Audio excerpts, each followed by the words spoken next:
Hello बच्चों, कैसे हो सब। तो लेक्चर नंबर 8 में आपका स्वागत है। डिस्पर्जन ऑफ लाइट को हम कंटिन्यू करेंगे। तो हमने पिछले लेक्चर में ये देखा था कि अगर वेवलेंथ इंक्रीज होती है तो लाइट का जो मीडियम के साथ जो रिएक्शन है वो थोड़ा डिफरेंट टाइप का होता है। मीडियम रिएक्ट करता है एक्चुअल में लाइट के साथ डिफरेंट टाइप से। तो लैम्डा अगर इंक्रीज होता है तो म्यू जो है मीडियम का वो डिक्रीज हो जाता है। डिस्पर्जन ऑफ लाइट क्या है एक्चुअल में, अगर आप व्हाइट लाइट को किसी प्रिज्म पर इंसिडेंट करते हो तो वो व्हाइट लाइट जो बेटा अपने जो बेसिक जो कलर्स हैं, है ना, बेसिक जो कलर्स हैं उनमें स्प्लिट हो जाती है। लाइट 7 कलर्स में स्प्लिट हो जाती है। This is called dispersion of light. Okay, सातों रंगों में ये टूट जाता है। व्हाइट लाइट जो है 7 कलर्स में स्प्लिट हो जाती है, इसी को अपन डिस्पर्जन ऑफ लाइट बोलते हैं बेटा। यहां से देखो व्हाइट लाइट इंसिडेंट हो रही है, अपन को पता है म्यू जो है रेड के लिए अलग होगा और वोयलेट के लिए अलग होगा, है ना, येलो के लिए भी अलग होगा। सारे कलर्स के लिए म्यू अलग अलग है और येलो जो है वो मीन कलर से डिफाइन होता है, जिसके लिए वैल्यू जो म्यू की ऑलमोस्ट रेड और वोयलेट के मीन के बराबर आती है बेटा। तो रेड कलर डेविएट हुआ, वोयलेट कलर डेविएट हुआ। अगर ये प्रिज्म थिन हो, है ना, ये वैसे मैंने मोटा तगड़ा बनाया है यहां पर। अगर ये प्रिज्म थिन प्रिज्म है बेटा तो आपको मालूम है डेल्टा जो है वो म्यू -1 इंटू ए के बराबर होगा।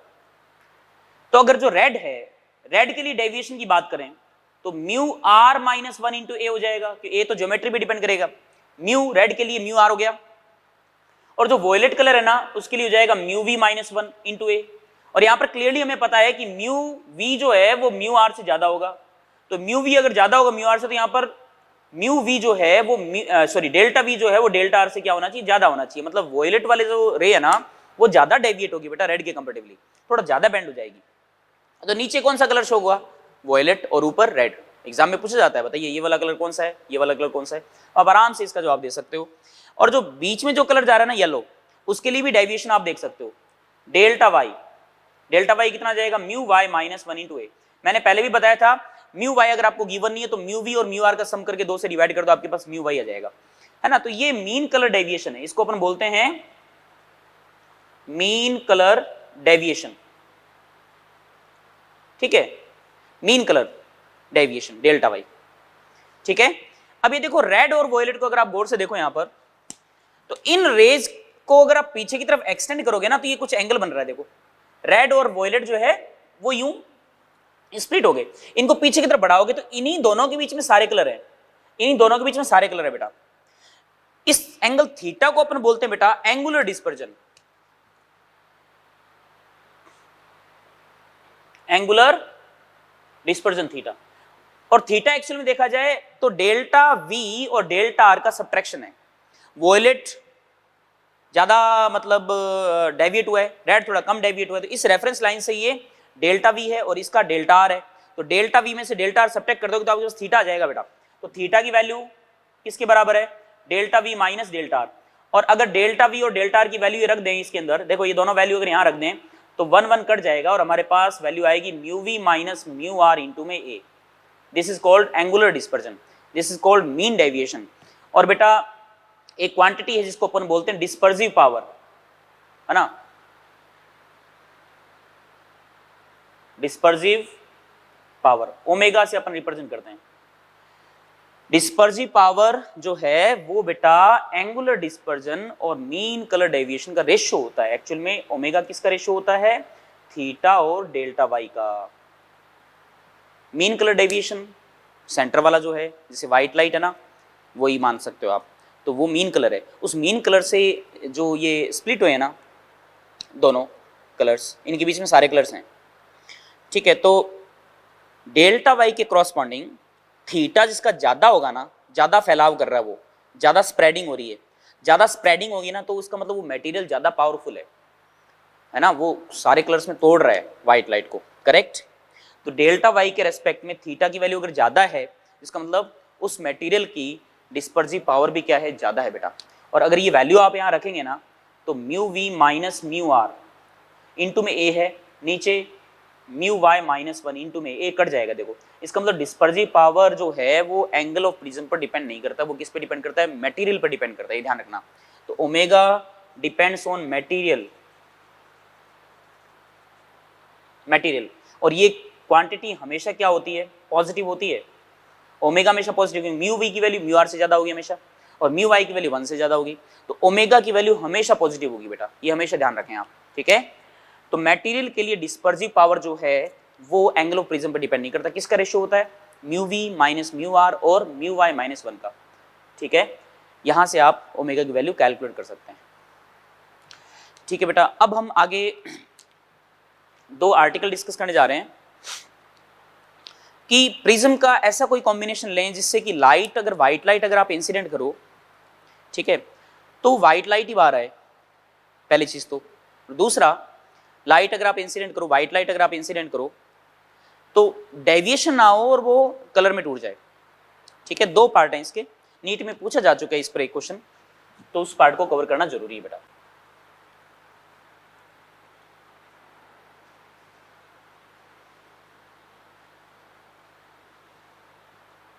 ओके, तो इसमें फर्स्ट पार्ट है बेटा डेविएशन विदाउट डिस्पर्जन।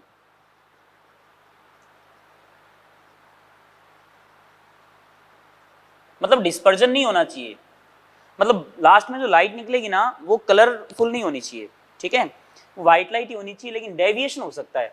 तो देखो, एक थिन प्रिज्म मैंने यू लिया और दूसरा थिन प्रिज्म बेटा एकदम इन्वर्टेड, इसके साथ कंबाइन कर दिया यहाँ पर। एक थिन प्रिज्म का जो एंगल है वो एंगल ऑफ प्रिज्म A1 है, दूसरे का बेटा A2 है ना। आपने क्या किया यहां से, जैसे व्हाइट लाइट इंसिडेंट की, ठीक है, हालांकि रिफ्रैक्शन 2 बार होगा तो मैं इनका कंबाइंड इफेक्ट एक बार ही ले रहा हूं, ठीक है। यहां से लाइट इस पे गई, ओके, फिर बाद में यहां से जाने के बाद ये जो प्रिज्म है वापस लाइट को इधर बेंड कर देगा। विदाउट डिस्पर्जन का मतलब ये हुआ यहां से व्हाइट लाइट एंटर करती है और यहां से फाइनली व्हाइट लाइट ही बाहर जा रही है, ठीक है। अगर मैं आपसे ये कहूं कि इस प्रिज्म के लिए एंगुलर डिस्पर्जन कितना होगा, तो एंगुलर डिस्पर्जन मैंने थीटा 1 लिख दिया। ये मटेरियल अलग तरीके से बिहेव करेगा, ये मटेरियल अलग तरीके से बिहेव करेगा। तो इस मटेरियल के लिए अगर मैं थीटा 1 की बात करूं तो थीटा 1 कितना आएगा, mu V 1 minus mu R 1 into में A1, समझ रहे हो बात को, ये थीटा 1 आ गया।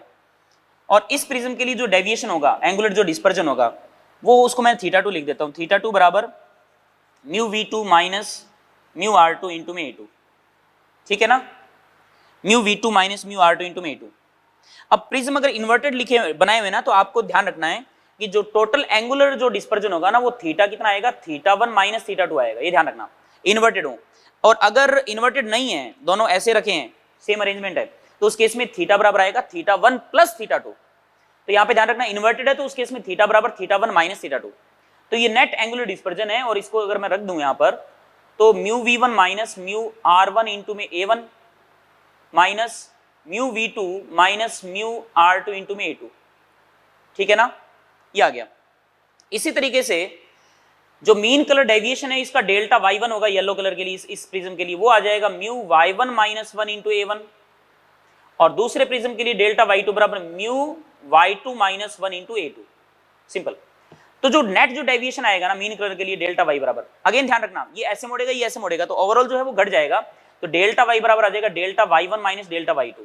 तो अगर आपको मीन कलर डेविएशन देखना है ना तो आपको क्या करना पड़ेगा, mu Y1 minus 1 into A1 minus mu Y2 minus 1 into A2, समझ आई बात। थीटा निकाल लो, डेल्टा Y निकाल लो।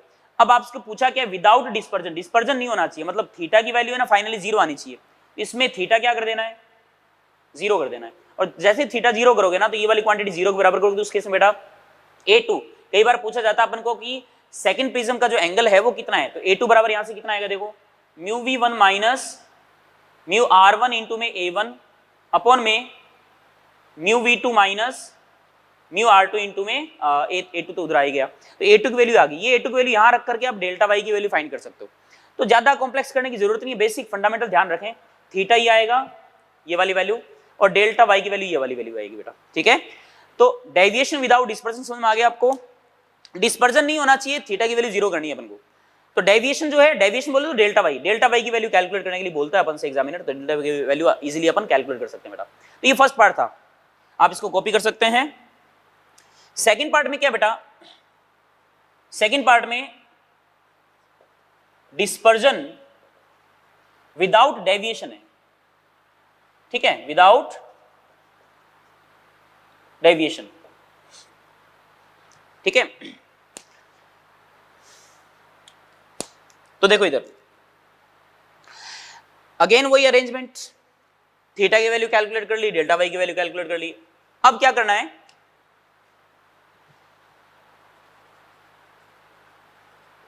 अब क्या करना है, डेविएशन नहीं होना चाहिए। इसका मतलब क्या चीज जीरो होनी चाहिए, मीन कलर का जो डेविएशन है उसको जीरो करना है।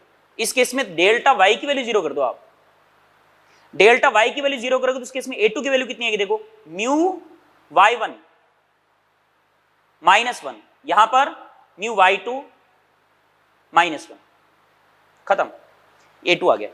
अब ये वाली A2 की वैल्यू इसमें धर दोगे तो आपके पास थीटा की वैल्यू आ जाएगी। मतलब डिस्पर्जन तो हो रहा है लेकिन डेविएशन नहीं हो रहा। मतलब डेविएशन नहीं होने का मतलब व्हाइट लाइट यूं आ रही है ना, तो यहां पर व्हाइट लाइट नहीं निकलेगी, यहां पर कलरफुल लाइट निकलेगी, कलर।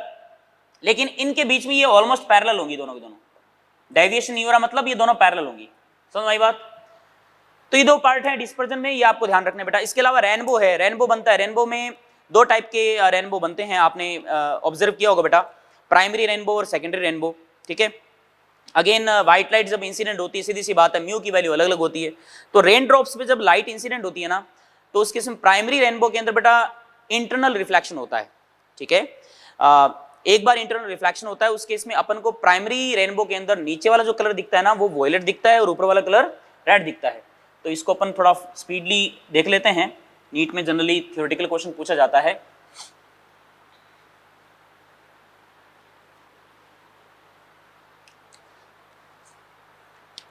तो रेनबो में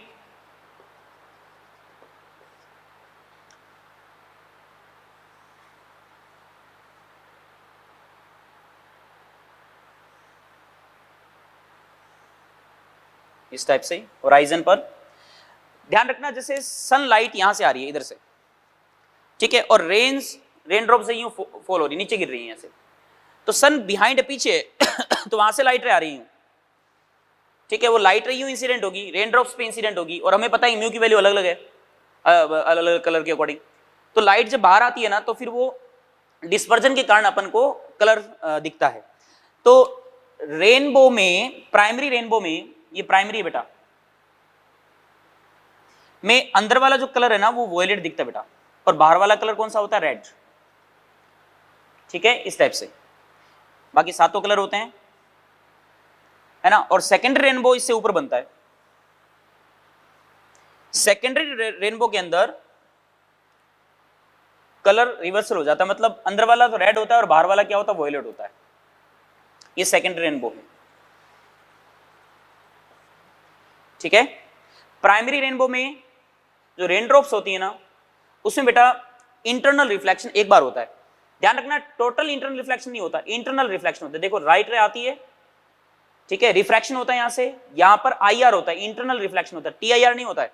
फिर बाद में लाइट रे वापस जाती है, बाहर निकल जाती है यहां से, ठीक है। दो बार रिफ्रैक्शन हुआ और एक बार इंटरनल रिफ्लेक्शन हुआ, और अलग अलग कलर के अकॉर्डिंग जो लाइट रे डेविएट होती है उसके कारण अपन को फिर बेटा कलर अलग अलग दिखते हैं, स्प्लिट हो जाते हैं वो कलर, और रेनबो नजर आता है अपन को प्राइमरी रेनबो के अंदर। सेकेंडरी रेनबो के अंदर लाइट रे जो है बेटा रिफ्रैक्शन हुआ, इंटरनल रिफ्लेक्शन, फिर अगेन इंटरनल रिफ्लेक्शन, फिर लाइट रे बाहर आती है, फिर रिफ्रैक्शन होता है। तो दो बार रिफ्रैक्शन हुआ और दो बार इंटरनल रिफ्लेक्शन होता है सेकेंड रेनबो के अंदर, ठीक है। और कलर रिवर्सल हो जाता है, रेड नीचे आता है, वॉयलेट ऊपर आता है, ये ध्यान रखना अपन को, ठीक है। और ध्यान रखना लाइट रे सन के सामने कभी नहीं देखते अपन रेनबो को, क्योंकि लाइट की इंटेंसिटी इतनी ज्यादा होती है कि अपन को दिखाई नहीं दे सकता। वो बनता है, डेफिनेटली बनता होगा, पक्का बनता होगा, लेकिन उस कलर को, उस रेनबो को अपन देख ही नहीं सकते, ठीक है। तो बैक साइड से लाइट आती है एंड देन रेन ड्रॉप्स पे गिरती है बेटा, फॉल होती है, और अपन को वो कलरफुल जो भी है रेनबो दिखते हैं। और एक चीज और, अपन होराइजन पर हैं बेटा, तो उस केस में अपन को ये आधा दिखता है। अगर अपन प्लेन में हो, ठीक है, अगर अपन प्लेन में हो तो अपन को रेनबो एक्चुअली में रेनबो नहीं दिखेगा, सर्कल में दिखेगा, इस टाइप से, ठीक है। क्योंकि लाइट रे ड्रॉप से अपने पास आ रही है, तो ड्रॉप्स अपन को गिरती हुई नीचे दिख रही है, ठीक है, अपन को होराइजन तक आधा दिखता है वो। लेकिन अगर अपन एरोप्लेन में है तो अपन ऐसी कंडीशन देख सकते हैं कि रेन ड्रॉप अपन को, सॉरी, जो रेनबो है वो बो शेप में नहीं, एक्चुअल में सर्कल शेप में, कॉन्सेंट्रिक सर्कल शेप में अपन को दिखेगा, ठीक है। ये अपन को बेटा ध्यान रखना है, बाकी कुछ नहीं है, बेसिक पार्ट है, ये ध्यान रखना आपको, ठीक है। रेनबो हमने डिस्कस कर लिया बेटा। अब हम आगे पढ़ेंगे ऑप्टिकल इंस्ट्रूमेंट्स के बारे में। हाँ बेटा जी, नेक्स्ट पार्ट है ऑप्टिकल इंस्ट्रूमेंट। ऑप्टिकल इंस्ट्रूमेंट में सबसे पहले अपन डिस्कस करेंगे माइक्रोस्कोप के बारे में, और बहुत ही सिंपल सा पार्ट है।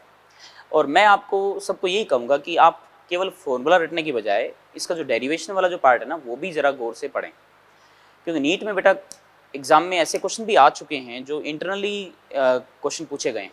ठीक है, तो आपको वर्किंग पता होनी चाहिए, डेरिवेशन पता होना चाहिए, तब जाके आप उन क्वेश्चंस को कर सकते हैं बेटा। बाकी फॉर्मूला बेस्ड क्वेश्चन तो सारे ही कर देंगे। ठीक है, तो प्लीज़ उस पार्ट को भी अच्छे से आप पढ़ें।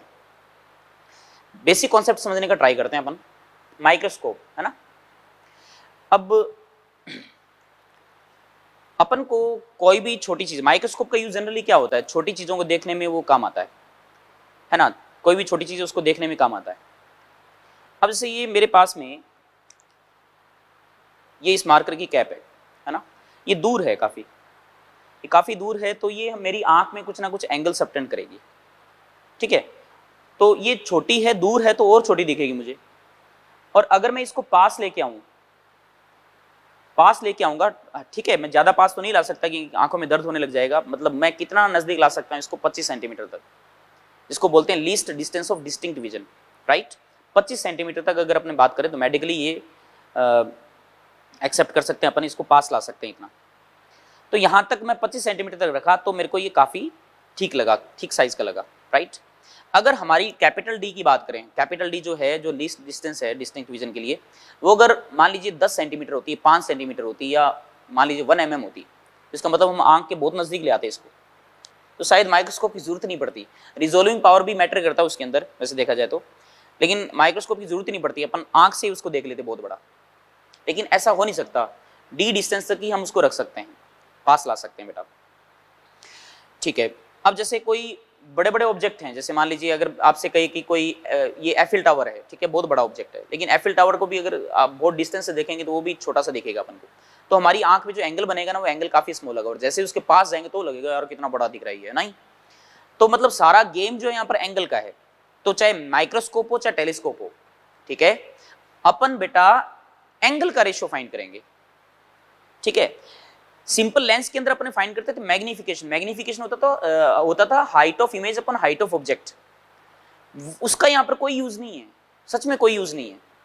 Height of image upon height of object, अगर हाइट ऑफ इमेज बहुत बड़ी है तो मान सकते हैं कि जो लीनियर मैग्निफिकेशन है वो बहुत ज्यादा है, लेकिन लीनियर मैग्निफिकेशन से बेटा अपन ये नहीं पता कर सकते कि ऑब्जेक्ट जो है हमको बड़ा दिख रहा है या छोटा दिख रहा है, जो भी है, करेक्ट। जैसे मैंने उसमें भी एग्जांपल दिया था आपको, अगर लीनियर मैग्निफिकेशन इनफाइनाइट है, ऑब्जेक्ट बहुत बड़े साइज का है, इमेज जो बहुत बड़े साइज की बनी है, लेकिन अगर वो इमेज बहुत बड़े साइज की बन रही है लेकिन वो भी इन्फिनिटी पे बन रही है, तो भी अपन को वो छोटी दिखेगी, क्योंकि जो एंगल बना रही है ना, वो एंगल क्या है, स्मॉल है। ठीक है, तो वो इमेज छोटी ही दिखेगी अपन को। अगर वो इमेज बहुत बड़ी है, इनफाइनाइट डिस्टेंस पर है, तो भी इमेज अपन को छोटी दिखेगी। ठीक है, कुतुब मीनार है तो बहुत बड़ी है, लेकिन अगर आप बहुत दूर से उसको देखोगे तो वो भी छोटी दिखेगी। सूरज बहुत बड़ा है लेकिन दूर से देखोगे वो छोटा ही दिखेगा, वही सेम चीज है। तो सारा गेम एंगल का है। माइक्रोस्कोप पढ़ रहे हैं बेटा, विजुअल एंगल के बारे में बात करेंगे सबसे पहले। ठीक है, तो यहां पर देखो, ये आंख है हमारी, नेकेड आई है, और यहां पर एक छोटा सा ऑब्जेक्ट रखा है, मच्छर मान लो, और इस मच्छर को मैं कैपिटल डी डिस्टेंस तक ला सकता हूं। तो कैपिटल डी डिस्टेंस तक लाके मैंने जब देखा इसको, मैं इतना तो पास ला ही सकता हूं ना, इतना पास लाके जब देखा तो ये मेरी आंख पे कुछ ना कुछ एंगल बना रहा है। देखो, एंगल इज थीटा नॉट, और ये डिस्टेंस कैपिटल डी और height of object is H not.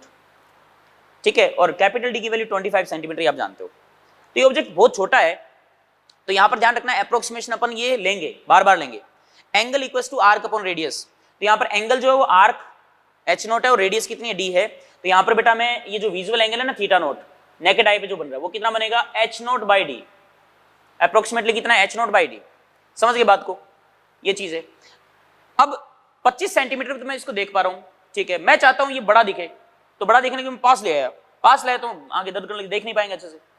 तो मैं चाहता हूं कैसे न कैसे करके मेरी आंख पे ये देखो, मेरे पास आएगा तो आंख पे जो एंगल है वो ज्यादा बनेगा। देखो ये ऑब्जेक्ट है यहां तक, ये अगर ये पास आएगा तो अब आंख पे ज्यादा एंगल बनाएगा ना, लेकिन हमारी आंख उसको देख नहीं पाएगी।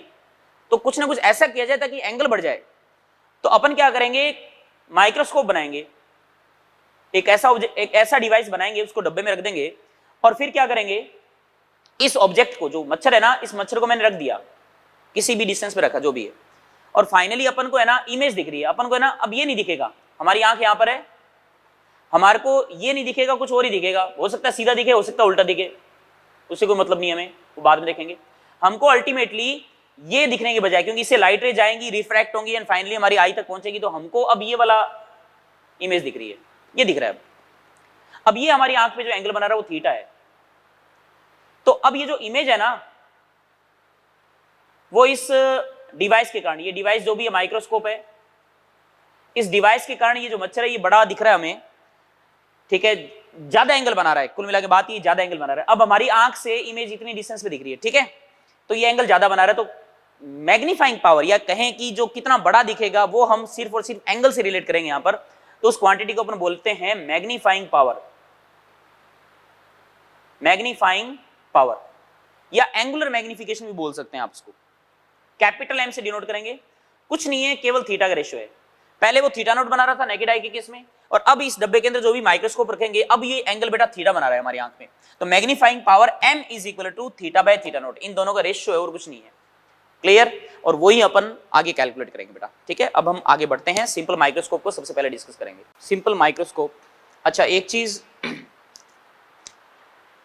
बेसिक कॉन्सेप्ट हमने सीख लिया था क्या, कि आपको माइक्रोस्कोप हो या टेलीस्कोप हो, आपको मैग्नीफाइंग पावर फाइंड करना है, मतलब एंगल का रेशियो फाइंड करना है। एक तो थीटा नोट हो गया, नेकेड आई से खुली आंख से आपने देखा 25 सेंटीमीटर डिस्टेंस पर रख करके, तो वो था थीटा नोट बराबर h नोट बाई डी, और जो मैग्नीफाइंग पावर है वो थीटा बाई थीटा नोट हो जाएगा, जहां पर थीटा जो है ना वो इस डब्बे के अंदर कोई डिवाइस रखोगे आप, और फिर जो आपको इमेज जो एंगल बनाएगी आपकी आंख में वो एंगल है थीटा। आपकी आंख को ये नहीं दिखेगा बेटा, इमेज ही दिखेगी इसकी। थीटा नोट कर लो, थीटा नोट है अपने पास, डिवाइड कर दो, मैग्नीफाइंग पावर आ जाएगा। एक चीज का और ध्यान रखना कि जो इमेज है ना बेटा, फाइनल इमेज जो बनेगी, जो हमारी आंख को दिखेगी, वो वर्चुअल बननी चाहिए, ठीक है ना। वर्चुअल बनेगी ना तो वो इधर बनेगी, क्योंकि रेज तो ऐसे आएंगी ना, तो ऐसे आएगी तो रियल बनती तो आगे बनती, ठीक है। तो वर्चुअल इमेज हमें बनानी है, क्यों? क्योंकि हमें आई से, आंख से उसको ऑब्जर्व करना है, तो फाइनल इमेज इधर दिखनी चाहिए अपन को। अब रियल इमेज की बात करें तो रियल इमेज का पता नहीं लगता ना, जैसे रियल इमेज अगर इधर बनेगी, इस तरह बनेगी, तो हमारी आंख को अपन को अकोमोडेट करना पड़ेगा, आगे पीछे करना पड़ेगा, तब जाके अपन उसको इमेज को देख पाएंगे, तो बड़ा दुविधा होगी उसके अंदर है ना, बड़ा प्रॉब्लम होगी। तो इसलिए अपन फाइनल इमेज को हमेशा वर्चुअली बनाते हैं, समझ आ रही ना बात ये, क्योंकि स्क्रीन पे तो लेना नहीं है अपन को, तो फाइनल इमेज को हमें वर्चुअल बनाना है। ये हमारी आई है, ये ध्यान रखना, करेक्ट। सबसे पहला जो पार्ट है वो है सिंपल माइक्रोस्कोप, सिंपल एकदम। मैग्नीफाइंग ग्लास होता है ना, वो सिंपल माइक्रोस्कोप ही होता है। तो जैसे आपने एक सिंपल लेंस लिया, इसकी फोकल लेंथ है L, ठीक है बेटा, आपने उस मच्छर को, उस ऑब्जेक्ट को जिसकी हाइट h नोट थी, उस लेंस के पास रखा, और हमारी आंख जो है ना, आई जो है वो यहां पर है, ये देखो, ठीक है। तो ऑब्जेक्ट को अपन को फाइनल इमेज जो बनेगी उसको वर्चुअल बनाना है, तो ऑब्जेक्ट को मुझे फोकस और ऑप्टिकल सेंटर के बीच में रखना पड़ेगा। देखो ऑप्टिकल सेंटर O और F के बीच में, तो हमें पता है कॉन्वेक्स लेंस में अगर ऑब्जेक्ट F और O के बीच में होता है तो फाइनल इमेज वर्चुअल बनती है, पीछे की तरफ ही बनती है, तो इमेज वर्चुअल बन जाएगी। रे डायग्राम मैंने एकदम प्रॉपर बनाया, उसमें कोई दिक्कत नहीं है। रे एक लेके गया, F से पास हो गई। एक रे जो ऑप्टिकल सेंटर से, वो ज्योमेट्री में काफी हेल्प करती है भैया, जैसे मिरर में पोल पर जो लाइट रे इंसिडेंट होती है ना, वो ज्योमेट्री में काफी हेल्प करती है। सिमिलरली लेंस में ऑप्टिकल सेंटर वाली जो रे है ना, वो हेल्प करती है बेटा अपनी। तो लाइट रे सीधी जाएगी विदाउट एनी डेविएशन, डाइवर्ज हो रही है पीछे की तरफ मिला देंगे तो इमेज नजर आएगी, तो आंख को ये दिखेगा यहां पर। अब जो इमेज है उसकी हाइट होगी कुछ h मान लो, लेकिन हाइट से मतलब ही नहीं है अपन को तो एंगल से मतलब है। तो अब ये देखो, ये जो इमेज दिख रही है ना आपको, ये इमेज बेटा हमारी आंख पे जो एंगल बनाएगी, वो एंगल कौन सा है अगर आप गौर करें तो देखो, वो एंगल बेटा ये वाला है। ये जो इमेज है ना, आंख पे जो एंगल बना रही है, ये वाला एंगल है, देखो समझ आ रही बात। तो इमेज हमारी आंख पे ये एंगल बनाएगी। अब तो हमें थीटा और थीटा नोट का रेशियो लेना है। एक इंटरेस्टिंग चीज यहां पर देखो क्या है, कि जस्ट इसके पीछे बन रही है ना, मतलब अगर मैं लेंस हटा दूं ना, लेंस हटा दूं और हमारी आंख की जो least distance of distinct vision जो कैपिटल डी होती है 25 सेंटीमीटर, वो अगर कम होती तो देखो ये H और H नोट, ये जो मच्छर जो एक्चुअल जो ऑब्जेक्ट था वो और ये दोनों के दोनों सेम एंगल बना रहे हैं, देखो सेम एंगल बना रहे हैं। इसका मतलब ये जितना बड़ा अपन को दिखेगा ना सेम उतना ये बड़ा दिख रहा है, दोनों सेम बड़े दिख रहे हैं, बड़े मतलब एंगल सेम दिख रहा है दोनों का, क्लियर। तो थीटा दोनों का सेम है, तो लेंस को अगर हटा देना तो भी जितना ये बड़ा दिखेगा ना, जितना ये दिखेगा उतना ये दिखेगा, लेकिन आंख के इतना नजदीक इसको रख नहीं सकते हैं। लेंस हटा देंगे तो अपन को तो यही दिखेगा ना, फिर ये थोड़ी दिखेगा, तो ये दिखेगा, और ये काफी नजदीक है डी से काफी नजदीक होगा तो उसको अपन देख नहीं पाएंगे। लेकिन अगर हमारी जो रेंज होती नियर पॉइंट की वो अगर काफी कम होती ना, तो उस केस में अपन को लेंस की जरूरत ही नहीं पड़ती, अपन को पास रख करके अपन उसको बड़ा देख सकते थे। समझ हमारी बात। तो एक्चुअल में देख अपन इसी को ही रहे हैं, यही दिख रहा है, लेकिन अपन को ये दूर दिख रहा है, बस दिख वैसा ही रहा है लेकिन दूर दिख रहा है, करेक्ट। ये केस है, दिख वो ही रहा है लेकिन वो दूर दिख रहा है, और दूर दिख रहा है और वही दिख रहा है। देखो जैसे ये है ना, ये अब ये जैसे आंख पे इतना एंगल बना रहा है ना, तो इसको दूर लेके जाऊं छोटा हो जाएगा, तो अगर इसको इनलार्ज कर दूं, बड़ा कर दूं, तो जो एंगल बनाएगा जितना ये दिख रहा है उतना ही वो दिखे, वो सेम कॉन्सेप्ट है यहां पर। तो यहां पर बताइए मैग्नीफाइंग पावर की वैल्यू कितनी आएगी, m बराबर theta by theta naught. Theta कितना बन रहा है, ये angle equals to arc upon radius, तो ये दोनों एंगल सेम ही बना रहे हैं, तो मैं इसको क्यों लूं, इसको ही लूं ना डायरेक्टली। तो theta equals to h naught by u है ना, आर्क अपॉन में रेडियस, तो h नोट बाय u, और थीटा नोट क्या था वो देखो, थीटा नोट जो है पहले लिखवाया था मैंने h naught by d, capital D, h naught से h नोट कैंसिल आउट हो गया, d बाय u आ गया। This is magnifying power. अब अगर आपको इमेज देखनी है, ये जो इमेज हमको नजर आ रही है ये कितनी डिस्टेंस पे नजर आ रही है, v डिस्टेंस पे नजर आ रही है ना, तो इस पे लेंस फॉर्मूला लगा दो, 1 upon v minus 1 upon u equals to 1 upon f। v किधर है, इधर है ना v, इंसिडेंट रे के अपोजिट, तो माइनस का v minus 1 upon u, u किधर, वो भी इधर की तरफ है, इंसिडेंट रे के अपोजिट माइनस का u। फोकल लेंथ क्या होगी, पॉजिटिव कॉन्वेक्स लेंस है, तो ये तो प्लस हो गया, तो 1 बाय u की वैल्यू कितनी है बेटा, ये इधर आ जाएगा प्लस हो जाएगा, तो 1 upon f plus 1 upon v, ये वाली वैल्यू वहां रख दो बेटा। तो m बराबर मैग्नीफाइंग पावर आ गई अपने पास d bracket 1 upon f plus 1 upon v, ये लो बेटा। अब इसमें दो केस काफी फेमस हैं। फर्स्ट केस क्या है, m इन्फिनिटी। इन्फिनिटी मतलब इमेज को आपको इनफाइनाइट डिस्टेंस पे देखना है, मतलब रिलैक्स मोड में, एकदम आंख एकदम रिलैक्स, उस पर कोई जोर नहीं आ रहा है ना। तो m इन्फिनिटी मतलब v की वैल्यू क्या रखनी है अपन को, इनफाइनाइट रखनी है। फाइनली में जो है वो कहां पे दिखे, इन्फिनिटी पे दिखे, करेक्ट। इन्फिनिटी को दिखने का मतलब ये नहीं है कि वो बहुत बड़ी दिखेगी, ऐसा नहीं है, दिखेगी वैसी, एंगल सेम बनाएगी। तो इन्फिनिटी रख दें यहां पर, तो d बराबर कितना आ जाएगा, d अपॉन में f ओनली, m बराबर d by f, 1 upon v की वैल्यू 0 हो जाएगी। ये होता है बेटा रिलैक्स्ड आई मोड। तो रिलैक्स्ड आई मोड कई बार नहीं दिया होता ना अपन को कि m की वैल्यू बताओ, तो अपन हमेशा रिलैक्स्ड आई मोड वाला ही आंसर देते हैं, v की वैल्यू इन्फिनिटी रखनी है अपन को। उसके अलावा सेकंड है मैक्सिमम स्ट्रेंड आई केस, मतलब v की वैल्यू d रखनी है अपन को, मैक्सिमम स्ट्रेंड आई मोड, आंख पे सबसे ज्यादा जोर जहां है वो कैपिटल D डिस्टेंस है, उससे कम लेंगे तो जोर आएगा, लेकिन वो परमिसिबल नहीं है, ये परमिसिबल है, d कैपिटल D तक परमिसिबल है। तो इसका मतलब मैक्सिमम स्ट्रेंड वाला केस अगर पूछे आपसे, कैपिटल D डिस्टेंस पे इमेज बनानी है, तो v की वैल्यू d रख दो बेटा, तो m d कितना आ जाएगा इस केस में, d 1 by f plus 1 by d, तो इसकी वैल्यू आ जाएगी बेटा अपने पास d बाय f प्लस 1, मतलब एम डी जो है ना एक्चुअल में देखा जाए तो m इन्फिनिटी प्लस 1 है, ये m इन्फिनिटी है, ठीक है। तो ये था आपका सिंपल माइक्रोस्कोप, m इन्फिनिटी वाला केस d बाय f है, और वो md वाला केस। इसके बीच में ही पूछ सकता है, ऐसा मत सोचना, आपसे ही पूछ सकता है कि इमेज जो है ना अपन को 50 सेंटीमीटर पे देखनी है, तो v की वैल्यू क्या रख दो, 50 सेंटीमीटर। बहुत ही सिंपल सा केस है, देखो विजुअल एंगल का रेशियो है थीटा बाय थीटा नॉट। अब हम आगे बढ़ेंगे बेटा, नेक्स्ट पॉइंट अपना कंपाउंड माइक्रोस्कोप, ठीक है। तो डायग्राम थोड़ा कॉम्प्लेक्स सा है, मैं ड्रॉ करता हूं तब तक। तो नेक्स्ट माइक्रोस्कोप है कंपाउंड माइक्रोस्कोप, है ना, ये भी बड़ा खास है बेटा। अब इस माइक्रोस्कोप में अपन दो लेंस लेंगे बेटा, ठीक है। एक तो वो जो कि ऑब्जेक्ट के नजदीक होगा, ये वही ऑब्जेक्ट है h नॉट हाइट वाला, ठीक है। इस लेंस की फोकल लेंथ है f नॉट, इसको बोलेंगे अपन ऑब्जेक्टिव लेंस, ठीक है, ऑब्जेक्टिव लेंस, ध्यान रखना। इसकी फोकल लेंथ कितनी F0 है। और एक और लेंस लेंगे जिसको आंख के नजदीक रखेंगे अपन, आई के नजदीक रखेंगे बेटा, इसको बोलेंगे आई पीस, ठीक है, आई लेंस बोल सकते हैं इसको। इसकी फोकल लेंथ कितनी FE है। तो इस ऑब्जेक्ट को मैंने यहां रखा, एक बार इसकी मैकेनिज्म को समझो और ध्यान रखना इसको फोकस से थोड़ा सा दूर रखना, हल्का सा। तो ये डिस्टेंस होगी ऑब्जेक्ट की लेंस से डिस्टेंस, कौन से लेंस से, ऑब्जेक्टिव से। तो इसको मैंने लिखा UO, U0। तो फोकस से अवे रखूंगा तो इसकी इमेज जो बनेगी वो रियल बनेगी। कैसी बनेगी, रियल। यहां देखो ये जो इमेज बन रही है ना, ये रियल है। इंटरमीडिएट जो इमेज बन रही है ना, वो रियल बन रही है। क्यों रियल बनेगी, क्योंकि फोकस से और F और 2F के बीच में रखा है मैंने कहीं ना कहीं इसको।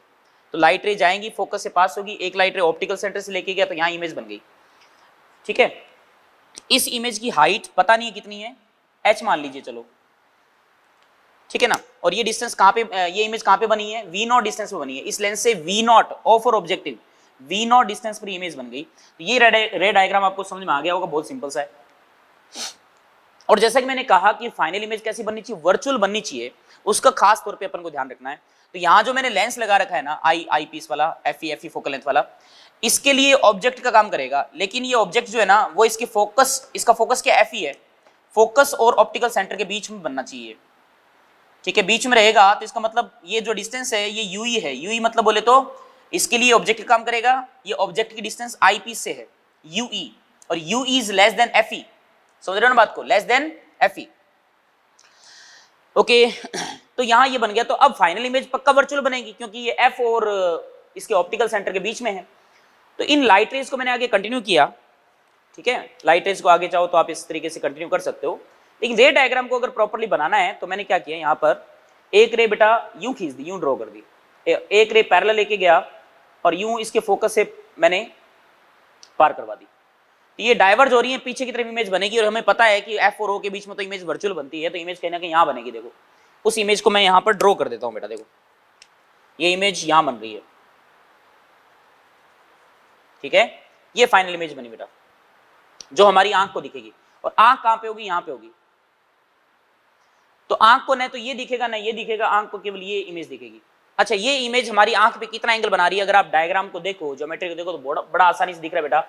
ये एंगल बन रहा है, देखो ये, this is visual angle theta, correct. और इमेज कैसी है, वर्चुअल है। और इमेज इस लेंस से जिस डिस्टेंस पे बन रही है ना, उस डिस्टेंस को मैंने लिख दिया VE, है ना। ये UE और इससे जो इमेज बनी वो VE डिस्टेंस पे बन रही है बेटा, ठीक है। और इन दोनों लेंस की जो बीच की जो डिस्टेंस है ना बेटा, इन दोनों लेंस के बीच की डिस्टेंस ये वाली, ये देखो ये, this is called length of microscope, LM लिख सकते हो आप, लेंथ ऑफ माइक्रोस्कोप। क्योंकि माइक्रोस्कोप के लिए दोनों लेंस को आप किसी सिलेंडर में, किसी पाइप में फिट करोगे, तो उस पाइप की लेंथ जो है वो लेंथ ऑफ माइक्रोस्कोप बोले तो दोनों लेंस के बीच की डिस्टेंस जो है वो लेंथ ऑफ माइक्रोस्कोप बेटा कही जाती है, ठीक है।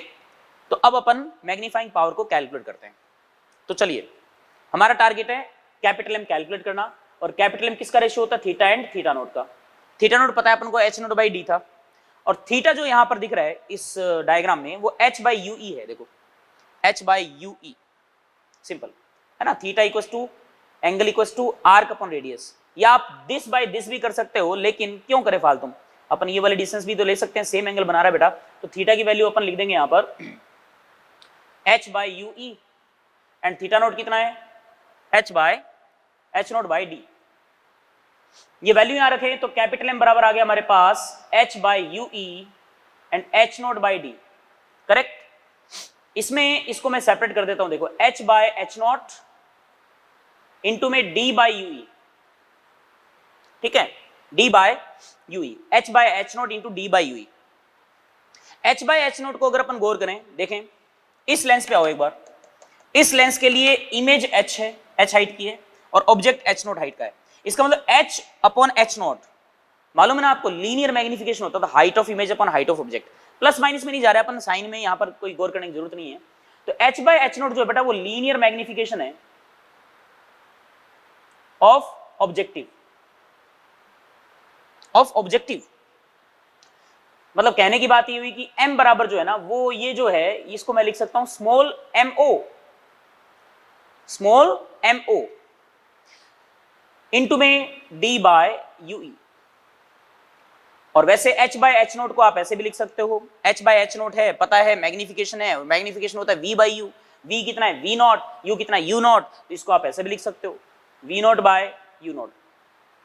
मैं इसमें साइन को यूज नहीं कर रहा हूं, प्लस माइनस आप यूज कर सकते हो चाहो तो, ठीक है, लेकिन उससे कोई फर्क नहीं पड़ेगा, हमें मोड में वैल्यू लेके चलनी है। तो v not by u not लिख सकते हो इनटू में d बाई ue या m not into d by ue। बेटा इस वे से आप मैग्नीफाइंग पावर को लिख सकते हो। अच्छा, अब ue की वैल्यू मुझे रखनी है, यहाँ पर कैलकुलेट करनी है। तो आप ये देखिए जो इमेज बन रही है, ये इमेज ve डिस्टेंस बन रही है, ठीक है। इस लेंस के लिए अगर मैं फॉर्मूला लगा दूं 1/v minus 1/u equals to 1/f, ठीक है, ध्यान से देखना, f तो हो जाएगा fe, u है इस लेंस के लिए ऑब्जेक्ट ये वाला है, कितनी डिस्टेंस पर है, माइनस ue डिस्टेंस पर, इधर की तरफ है ना, इंसिडेंट रे इधर है, तो माइनस का ue, इमेज की तरफ बन रही है इधर की तरफ, वो भी माइनस का v, तो यहां से ये तो हो गया प्लस, तो 1/ue की वैल्यू देखो कितनी आई, 1/fe प्लस 1/ue v।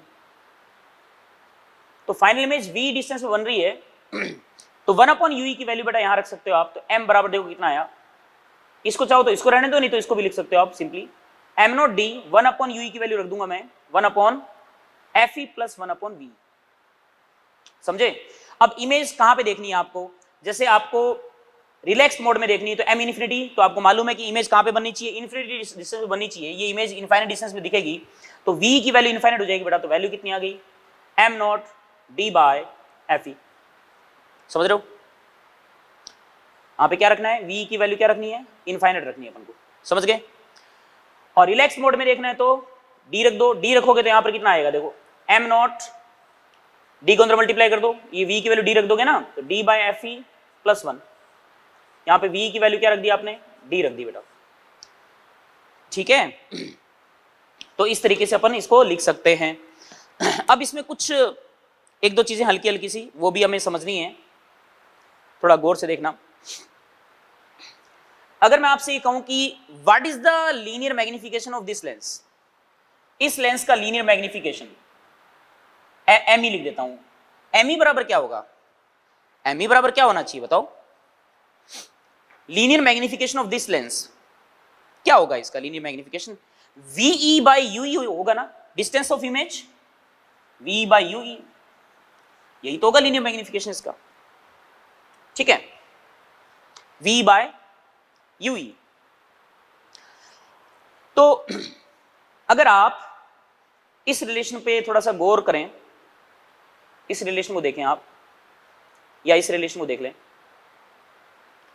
है ना, तो m बराबर m not into D by you था, ठीक है। और इस रिलेशन को थोड़ा गौर से देखें आप, फाइनल इमेज कहां पे बनानी है अपन को, d डिस्टेंस पे बनानी है, ठीक है, d डिस्टेंस पे। प्लीज एक बार थोड़ा गौर से देखें इधर।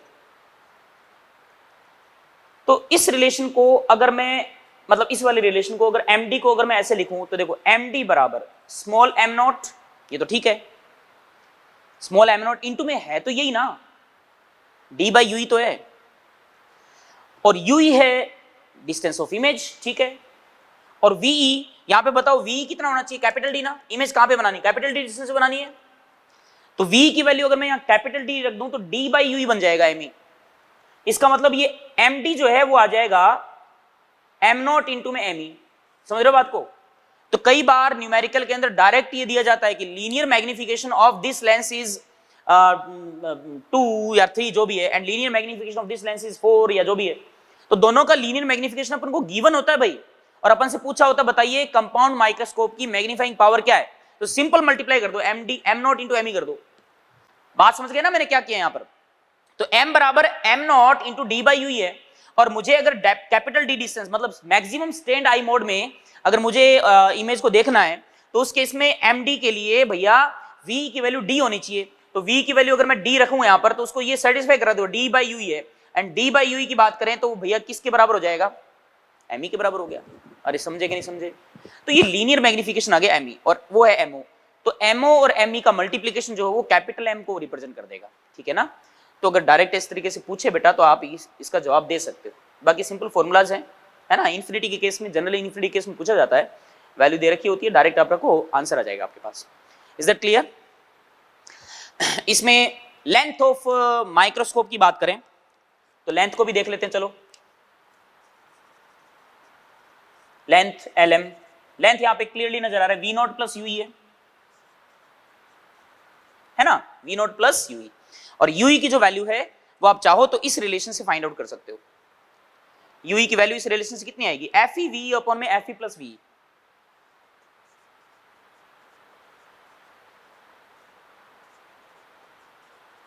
ठीक है, LM। अब जैसे आपसे कहे कि L इंफिनिटी बताओ, मैं रिलैक्स्ड आई मोड में, रिलैक्स्ड आई मोड में V की वैल्यू इनफाइनाइट हो जाएगी, तो 1 अपॉन यूई बराबर 1 अपॉन FE, तो यूई की वैल्यू FE आ गई सीधी डायरेक्ट, मतलब V नॉट प्लस FE आ गया डायरेक्ट। और अगर D डिस्टेंस के लिए पूछे, मैक्सिमम स्टैंड आई मोड में पूछे, तो V की वैल्यू D रख दो, तो वैल्यू आ जाएगी V not plus FE D upon में FE प्लस D, ठीक है। इस तरीके से आप इसको रिलेट कर सकते हो बेटा, तो आप इसको फटाफट कॉपी कर लो चाहो तो बहुत ही सिंपल सा है। इसमें ये जो मैंने बताया इसको थोड़ा ध्यान से समझना अच्छे से, डायरेक्ट क्वेश्चन पूछ लिया जाता है तो आप इसका आराम से जवाब दे सकते हो बेटा। अब इसमें एक चीज और बड़ी खास है, वो भी मैं बता दूं, देखो ये जो डिस्टेंस है ना, ऑब्जेक्ट जो रखा हमने, जनरली इस ऑब्जेक्ट को फोकस के एकदम पास ही रखते हैं बेटा, ऑब्जेक्ट को जनरली फोकस के पास ही रखते हैं, क्योंकि जितना पास फोकस के लेके आओगे ना आप, ये एंगल बढ़ेगा, ये वाला एंगल इंक्रीज होगा, ये वाला एंगल इंक्रीज होगा, तो ये वाला एंगल भी इंक्रीज होगा, समझ रहे बात को, और ये वाला एंगल इंक्रीज होगा, समझ इस चीज को समझना, ये वाला अगर एंगल इंक्रीज होगा तो उसका इंपैक्ट सीधे सीधे इस पे पड़ेगा, इस एंगल पर, इस एंगल पे इंपैक्ट पड़ेगा, ठीक है। और इस लेंस को भी ऑलमोस्ट अपन बात करें, इस लेंस को भी ऑलमोस्ट अपने पास ही रखते हैं, ठीक है। तो ये लेंथ एंगल अगर बढ़ेगा ना, तो मान लो ये ऐसे आ रही है, फिर ऑटोमेटिकली ये थीटा बढ़ा कि नहीं बढ़ा, तो आप ये कह सकते हो कि इसको जितना पास लोगे उतना ये एंगल बढ़ेगा, ये एंगल बढ़ेगा तो ये वाला एंगल भी इंक्रीज होगा। और खास बात, वर्चुअल बनानी नहीं है यहाँ पर, ये इंटरमीडिएट जो इमेज बनती है ना, रियल बनती है, तो इसको वर्चुअल नहीं बनाना, तो फोकस के एकदम पास ही रखना है, लगभग थोड़ा सा दूर, हल्का सा मामूली सा। तो इसमें एक अजम्पशन ले सकते हैं अपन, उसको मैं आपको बताऊं, ठीक है। तो इस वाले पार्ट को मैं रब कर रहा हूं, कई बार उस पर क्वेश्चन आ जाते हैं, तो उसको थोड़ा सा ध्यान से समझना बेटा। देखो, तो जो यू नोट है ना, वो ऑलमोस्ट कितना लेना है, एफ नोट लेना है। यू नोट ऑलमोस्ट कितना लेना है, F note. You note F note होगा, तो ये बताइए जो वी नोट है ना, ये इमेज काफी डिस्टेंस बनेगी, इनफाइनाइट डिस्टेंस बनेगी, तो लेकिन इनफाइनाइट तक बनाना नहीं है, ऑलमोस्ट नजदीक लेना है, थोड़ा सा दूर लेना है, थोड़ा सा मामूली से दूर, ताकि इनफाइनाइट ना बने। तो ये जो इमेज है ना, ये इमेज ऑलमोस्ट इसके पास आ जाएगी, बहुत पास आ जाएगी। जो वी नोट है ना, वी नोट वो लेंथ ऑफ माइक्रोस्कोप LM के बराबर हो जाएगा ऑलमोस्ट, तो वी नोट ऑलमोस्ट LM के बराबर हो जाएगा। तो इसको मैं लिख देता हूं यहां पर, V not almost length of microscope LM लिख देता हूं इसको, करेक्ट। तो यहां अगर ये मैं रिलेशन रखूं, इसमें वैल्यू रखूं, ये इन्फिनिटी वाला केस ले लेते हैं, चलो इन्फिनिटी वाले केस में m नोट है, और m नोट की वैल्यू क्या रख सकते हैं, V not by U not ना, इनटू में d बाई यूई, ठीक है। और d बाई यूई की वैल्यू f हो जाएगी इन्फिनिटी केस में। और V not by U not अगर करेंगे तो ये देखो वैल्यू कितनी है, देखो वी नोट की वैल्यू LM, यू नोट की value f not, d by FE। तो ये m इन्फिनिटी केस है, LM d अपॉन में f नोट और इनटू में यहां पर FE, ठीक है। तो ये ध्यान रखना आपको कि जो कंपाउंड माइक्रोस्कोप होता है ना, उसका जो ऑब्जेक्टिव लेंस होता है ना, फोकल लेंथ, उसकी फोकल लेंथ कम होनी चाहिए काफी। ये जितना कम होगा ना उतना ही बेटर होगा, मैग्नीफाइंग पावर के लिए उतना ही बेटर होगा बेटा। FE के कंपैरेटिवली f नोट काफी कम होता है, हालांकि FE भी कम ही होता है, यहां पर दिख रहा है FE भी कम ही रखना पड़ेगा अपन को, ठीक है।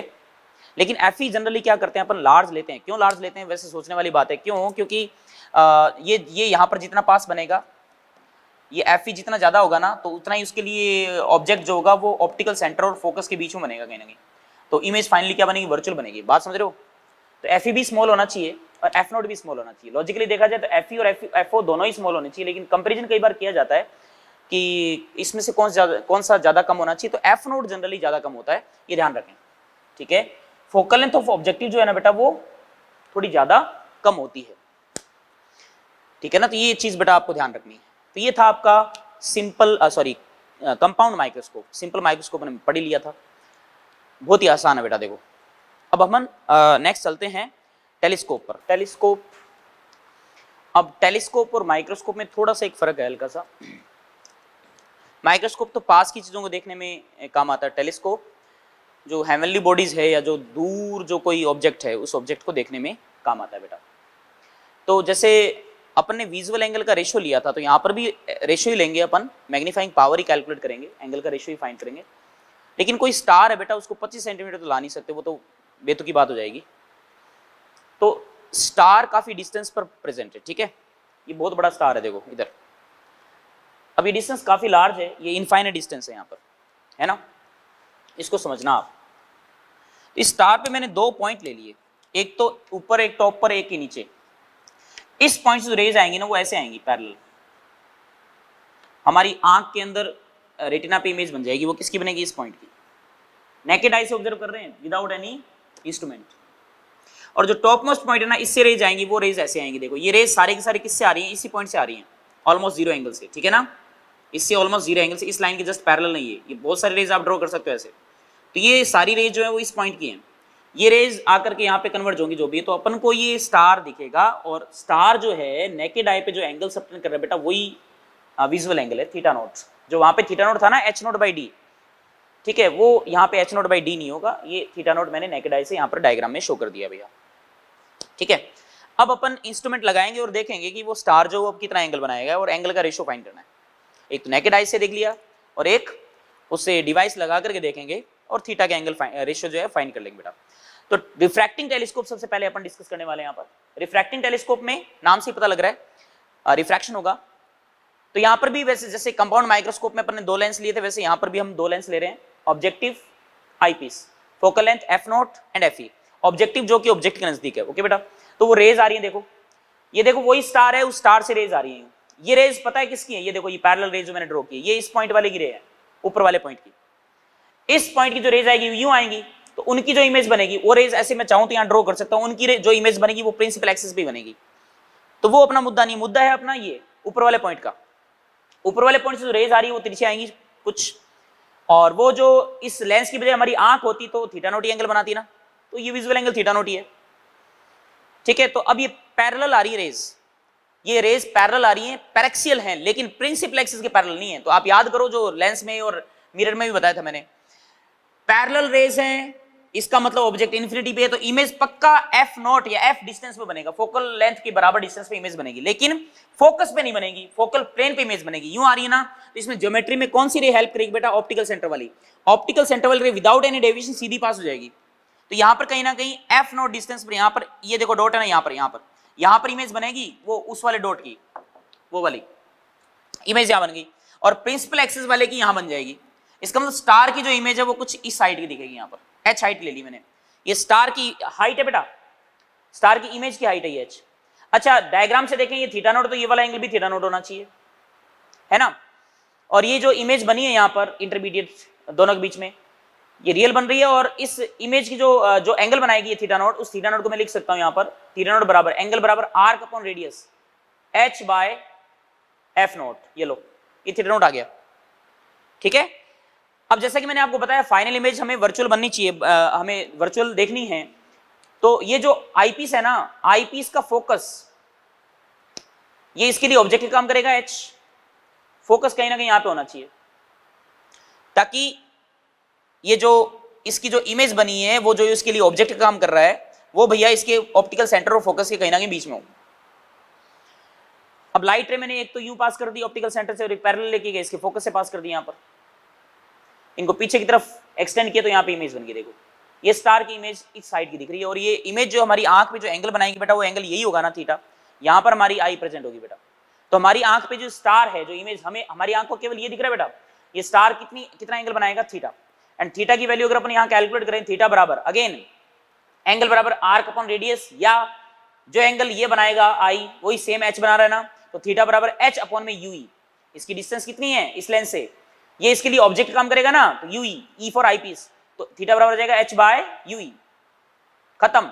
तो मैग्नीफाइंग पावर m बराबर theta by theta not, h by UE, h by F not. बेटा h से h कैंसिल आउट हो गया, then we have m is equal to F not by UE. ये लो बेटा मैग्नीफाइंग पावर है, कितना आसान है देखो, एफ नॉट बाय यूई। अब इमेज कहां देखनी है अपन को, इमेज यहां पे बन रही है देखो, इस लेंस से वीई डिस्टेंस पे बन रही है, तो इस लेंस के लिए वापस वही फॉर्मूला लगा देंगे अपन, 1 upon V minus 1 upon U equal to 1 upon F.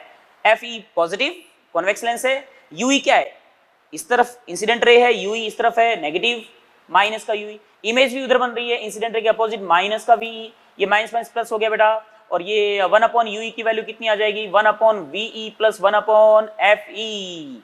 ये वैल्यू रख दो बेटा 1 अपॉन यूई की वैल्यू, तो आंसर आ जाएगा एफ नॉट ब्रैकेट में 1 by VE plus 1 by F E. अब इमेज बनानी है इन्फिनिटी, मतलब रिलैक्स मोड में, अगर आप स्टार को देख रहे हो इन्फिनिटी, तो वी की वैल्यू इन्फिनिट कर दोगे तो 1 अपॉन इन्फिनिटी 0 हो जाएगा, तो वैल्यू कितनी बेटा एफ नॉट अपॉन में एफ ई। वी की वैल्यू क्या रखनी है, इनफाइनाइट, ये लो मैग्नीफाइंग पावर आ गया। और डी डिस्टेंस पे देखना है, मैक्सिमम स्टैंड आई वाला केस देखना है, तो अपन को वी की वैल्यू क्या रखनी है, डी रखनी है, तो वैल्यू क्या आ जाएगी एफ नॉट 1 अपॉन में डी प्लस 1 अपॉन में एफ ई। इसके अलावा और कोई डिस्टेंस को पूछे ना तो वैल्यू रख करके आप आसानी से फाइंड कर सकते हो। ये जो फॉर्मूला है ना, इसके अंदर v की वैल्यू रख दो, कहां पे इमेज आपको देखनी है उसमें आंसर आ जाएगा। कुछ ना दे रखा हो अपन को तो हमेशा ध्यान रखना रिलैक्स मोड वाला यही आंसर देंगे। तो टेलीस्कोप की जो मैग्नीफाइंग पावर है वो कितना होगा, F not by F E. यहां पर क्लियरली नजर आ रहा है कि अगर आपको मैग्नीफाइंग पावर बढ़ानी है तो सीधी सी बात है बेटा, एफ ई क्या होना चाहिए, स्मॉल, और एफ नोट क्या होना चाहिए, लार्ज। टेलीस्कोप के लिए एफ ई क्या होना चाहिए, स्मॉल, और एफ नोट क्या होना चाहिए, लार्ज होना चाहिए। और माइक्रोस्कोप में थोड़ा इसका उल्टा है, करेक्ट। ये बेटा आपको ध्यान रखना है, सिंपल सी चीज है, ओके। और उसके अलावा लेंथ ऑफ टेलीस्कोप की बात करें तो बताओ, लेंथ ऑफ टेलीस्कोप, दोनों लेंस के बीच का गैप एल टी लिख दो, चलो एल टी कितना आएगा बोलो, एफ नॉट प्लस यूई, बोलो बोलो बोलो। और अगर आपको इन्फिनिटी वाला केस देखना है ना, इन्फिनिटी वाला केस देखना है, इन्फिनिटी केस में यूई किसके बराबर हो जाएगा, अरे भाई वी किसके बराबर हो गया था, वी इन्फिनिटी है ना, वी अगर इन्फिनिटी रख दूं यहाँ पर, वी इन्फिनिटी रख दूं तो 1 अपॉन इन्फिनिटी 0 हो जाएगा, तो 1 अपॉन यूई बराबर 1 अपॉन एफ ई, यूई बराबर एफ ई आ जाएगा, तो इसका मतलब F not plus F E. तो मतलब ये वाला केस है ना, ये M infinity M not upon में एफ ई, तो एल इन्फिनिटी क्या जाएगा, F not plus F E. Length of telescope is F not plus F E. अगर कुछ ना दे रखा हो तो यही वैल्यू बेटा सही होगी, ठीक है। तो ये था आपका रिफ्रैक्टिंग टेलीस्कोप, ओके। ये फॉर्मूलाज थे कुछ, इन फॉर्मूलाज को बेटा आपको ध्यान रखना है। आगे रिफ्लेक्टिंग टेलीस्कोप में क्या होता है, मैं थोड़ा सा एक रफली आइडिया दूंगा, डायग्राम बनाऊंगा और कुछ अपन उसमें बात करते हैं। रिफ्लेक्टिंग टेलीस्कोप, इसमें वही सेम उस टाइप से एक ट्यूब होती है और इसमें लेंस की बजाय बेटा मिरर होता है। जैसे ये ऑब्जेक्टिव लेंस था ना रिफ्रैक्टिंग टेलीस्कोप के अंदर, ऑब्जेक्टिव लेंस, इसकी फोकल लेंथ एफ नॉट लेते थे अपन, वैसे यहाँ पर ऑब्जेक्टिव मिरर है। ये देखो मिरर दिख रहा है आपको, ये मिरर है बेटा। और ये वैसे जो एस्ट्रोनॉमिकल जो टेलीस्कोप होते हैं उसके अंदर बेटा ये पैराबोलिक शेप का होता है, क्योंकि पैराबोलिक शेप आपको याद होगा, मिरर के अंदर पैराबोलिक शेप का अगर मिरर लेते थे अपने, उसका फोकस जो होता था ना वो फिक्स रहता था, ठीक है, उसमें स्फेरिकल एबरेशन नहीं होता था। आपको याद है पैरेक्सियल रेज के अलावा मार्जिनल रे भी अगर आए पैराबोलिक मिरर पर तो वो एक पॉइंट से गुजरती हैं पैरेलल जब आती हैं, समझ रहे हो बात को। लेकिन स्फेरिकल मिरर पर अगर मार्जिनल रे आती है ना तो बेटा वो उनके लिए फोकस फिक्स नहीं रहता है, वो अलग अलग पॉइंट से क्रॉस करती हैं, फिर केवल पैरेक्सियल रेज के लिए वैलिड है उसमें। तो पैराबोलिक मिरर बनाना वैसे टफ काम है, लेकिन बन जाए तो फिर वो बेस्ट है, ठीक है। तो ऑब्जेक्टिव मिरर, इसकी फोकल लेंथ एफ नॉट है, लाइट रेज आ रही है इन्फिनिटी से, स्टार से, ये रिफ्लेक्ट होंगी यहाँ से, यहाँ एक मिरर लगा दिया मैंने प्लेन मिरर, इससे लाइट रेज रिफ्लेक्ट होने के बाद ये आईपीस दिख रहा है, एक लेंस ही है, इसकी फोकल लेंथ है एफ ई, ठीक है। तो इसमें जब अपन मैग्नीफाइंग पावर कैलकुलेट करते हैं ना तो एम इन्फिनिटी के लिए कैलकुलेट करते हैं, रिलैक्स मोड के लिए कैलकुलेट करते हैं, और ध्यान रखना इसके लिए भी फॉर्मूला वही रहेगा, एफ नॉट अपॉन में एफ ई, समझ रहे हो बात को, F not by F E, उसमें कोई बदलाव नहीं आएगा, सेम ही वैल्यू आएगी, आप ये वैल्यू याद रख सकते हैं बेटा, ठीक है।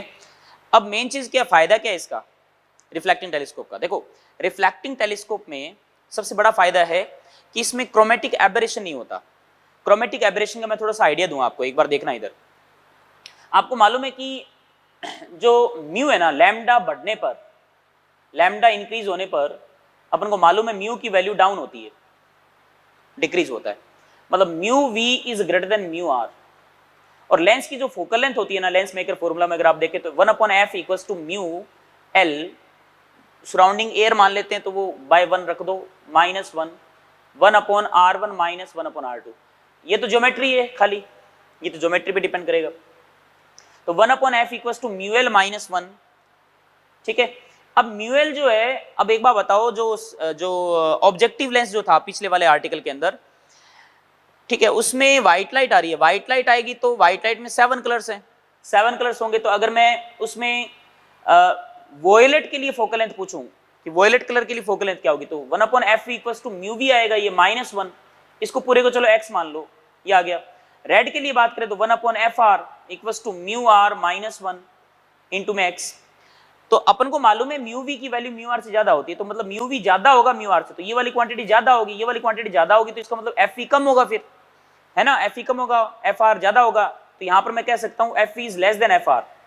मतलब जो लेंस है ना, उस लेंस पर अगर आप व्हाइट लाइट इंसिडेंट करोगे ना, तो व्हाइट लाइट के लिए बेटा, अगर रेड के लिए बात करें तो रेड का फोकस थोड़ा ज्यादा डिस्टेंस पे होगा और वोयलेट का फोकस थोड़ा कम डिस्टेंस पे होगा, ठीक है, थोड़ा गैप आ गया। तो जो इमेज है ना, जैसे मान लीजिए इमेज, ये ऑब्जेक्ट है, इसमें रेड भी है, यहाँ पर व्हाइट भी है, अलग अलग कलर है मान लीजिए, ठीक है। तो अगर इस ऑब्जेक्ट से रेज आएंगी ना, वो बेटा रेज है ना एक ही पॉइंट पे अच्छे से फोकस नहीं हो पाएंगी, तो इमेज जो बनेगी ना, वो इमेज थोड़ा सा उनमें कलर दिखेगा, हल्का सा फेंट होगा वो, तो प्रॉपरली मतलब अच्छे कॉन्ट्रास्ट के साथ अपन को इमेज नजर नहीं आएगी बढ़िया तरीके से। तो ये इसको बोलते हैं क्रोमेटिक एबरेशन, इस पार्ट को, ठीक है।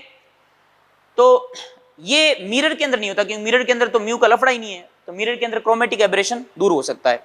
और बाकी जो टेरेस्ट्रियल जो टेलीस्कोप्स होते हैं बेटा, एस्ट्रोनॉमिकल टेलीस्कोप जो होते हैं, उनमें जो ऑब्जेक्टिव लेंस होता है ना, वो ऑब्जेक्टिव लेंस बहुत बड़ा होना चाहिए। आगे आप पढ़ोगे रिजोल्विंग पावर के बारे में, तो रिजोल्विंग पावर टेलीस्कोप के अंदर सबसे मेन चीज होती है, वो तो हमने यहाँ भी पढ़ी नहीं है, वो आगे नेक्स्ट टॉपिक में आएगी आपके वेव ऑप्टिक्स के अंदर। तो रिजोल्विंग पावर अच्छी होगी, वही टेलीस्कोप बेटर माना जाता है बेटा। तो रिजोल्विंग पावर बढ़ाने के लिए अपन को जनरली क्या करना होता है, जो ऑब्जेक्टिव लेंस होता है ना, या जो ऑब्जेक्टिव पार्ट होता है, वो बड़ा होना चाहिए।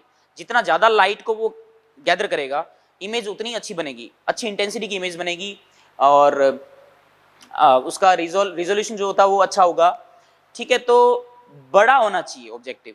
तो मिरर अगर बड़ा है तो हल्का रहता है, लेकिन लेंस अगर बहुत बड़ा होना तो बहुत ज्यादा हैवी हो जाता है बेटा, तो वो भी कमी होती है रिफ्रैक्टिंग टेलीस्कोप के अंदर, ठीक है। तो रिफ्लेक्टिंग टेलीस्कोप के फायदे बहुत ज्यादा हैं, ठीक है, फायदे काफी ज्यादा हैं। और पैराबोलिक मिरर ले लोगे तो स्फेरिकल एबरेशन भी नहीं होता। स्फेरिकल का मतलब ये है कि जैसे ये लेंस है ना, लेंस पे तो अगर आप ज्यादा एंगल पे ज्यादा हाइट पर लाइट रे भेजोगे ना, तो बेटा लाइट रे जो है वो के लिए एंगल ऑफ इंसिडेंस जो है ना, वो लार्ज हो जाएगा, तो फिर वो मार्जिनल रे हो जाएगी। तो रे पैरेक्सिल होने के लिए रे को प्रिंसिपल एक्सिस के बहुत पास रहना पड़ता, तब जाके वो पैरेक्सिल हो पाती है। लेकिन अगर ज्यादा हाइट पे जाएगी ना रे, तो वो मार्जिनल हो जाएगी बेटा। और मार्जिनल रे अगर है तो भैया ये जो फॉर्मूला लिखा है ना आपने 1/f वाला, ये फॉर्मूला अप्लाई नहीं होता मार्जिनल रे के लिए, तो फिर वो अलग लगेगा, अलग अलग रे के लिए अलग अलग होगा। तो स्फेरिकल एबरेशन भी होता है। पैराबोलिक मिरर लेके स्फेरिकल एबरेशन को अपन दूर कर सकते हैं, ठीक है। रिफ्लेक्टिंग टेलीस्कोप जो है उसमें भी कई वैरायटी है, न्यूटोनियन टेलीस्कोप है, कैसेग्रेन टेलीस्कोप है। जैसे ये जो मैंने ड्रॉ किया है, ये न्यूटोनियन टेलीस्कोप का ही पार्ट है। कैसेग्रेन टेलीस्कोप में यहाँ पर एक मिरर लगा होता है, लेकिन सब में जो मैग्नीफाइंग पावर है ना बेटा, वो सेम रहती है, f0/fe। तो आप ये ध्यान रख सकते हैं, ठीक है। तो ये था आपका telescope, compound microscope, simple microscope, ठीक है बेटा। अब हम डिफेक्ट ऑफ जो आई है उसके बारे में थोड़ा डिस्कस कर लेते हैं। आई अकोमोडेशन, आई के बारे में थोड़ा बहुत अपन डिस्कस करेंगे यहाँ पर, ठीक है। डिफेक्ट्स जो हैं उसके बारे में, आई अकोमोडेशन को समझते हैं पहला सबसे पहले। तो ये हमारी आई का बॉल है, आई बॉल है, यहाँ पर ये आई लेंस है, सब लोग जानते हो, मेडिकल स्टूडेंट्स हो आप, तो ये कॉन्वेक्स लेंस होता है। तो ये जो आई बॉल है ना, इसकी जो डायमीटर है वो मैंने यहाँ पर एल लिया हुआ है, ठीक है। ये रफली 2 सेंटीमीटर के आसपास होता है लगभग। यहाँ ये रेटिना है, ठीक है। अब बेटा जैसे खास बात क्या है कि जब आप यहां पर ऑब्जेक्ट रखते हो तो इस ऑब्जेक्ट से लाइट रेज जाती हैं, ठीक है। ये लाइट रेज को ये आई लेंस है ना, ये कन्वर्ज करके रेटिना पे इमेज बना देता है। रेटिना पे जो भी है इमेज बनते ही हमें हमारे ब्रेन को सिग्नल पहुंच जाता है और हमें वो इमेज दिखती है बेटा, करेक्ट। तो कुल मिला के बात ये है कि जो लेंस से जो रेटिना की जो डिस्टेंस है ना वो तो फिक्स्ड ही है, वो तो एल है यहाँ पर, है ना। और आई लेंस जो है इसकी फोकल लेंथ जो है वो मैंने लिख दी एफ, ये एफ ई लिख देता हूँ चलो। और ऑब्जेक्ट की जो डिस्टेंस है ना वो मैंने एक्स मान ली। अब आपसे कोई कहे कि बताओ लेंस फॉर्मूला लगाओ और चेक करो कि एफ ई की वैल्यू कितनी आएगी, ध्यान से देखना। तो यहां से फॉर्मूला लगाएं तो 1/v minus 1/u is equal to 1/f, correct. f की वैल्यू किसके बराबर है, f तो f ही है ना। और u कितना है, u है डिस्टेंस ऑफ ऑब्जेक्ट माइनस का x, और v कितना है प्लस का l, क्योंकि इमेज इधर बन रही है रियल है, प्लस का l। तो यहां माइनस माइनस प्लस हो गया। तो यहां से देखो जरा एफ ई की वैल्यू या 1/f की वैल्यू हमारे पास आ चुकी है, देखो 1/l प्लस 1/x, है ना। बड़ा इंटरेस्टिंग रिजल्ट है देखो। मतलब ये कह रहा है, ये रिजल्ट अपन को क्या बता रहा है कि इमेज तो यही बनानी है अपन को रेटिना पे, ये तो कंफर्म है, हमारी आंख इमेज यही बनाएगी रेटिना पे। अगर ये जो ऑब्जेक्ट है ना ओ, इस ऑब्जेक्ट को अगर आगे पीछे करूं, मतलब अगर x बढ़ाऊं, ध्यान से देखना, अगर मैं x बढ़ाऊंगा ना, x बढ़ेगा तो 1/x घटेगा, 1/x घटेगा तो 1/f ही क्या होगा, घट रहा है, इसका मतलब f ही बढ़ रहा है, फोकल लेंथ इंक्रीज हो रही है।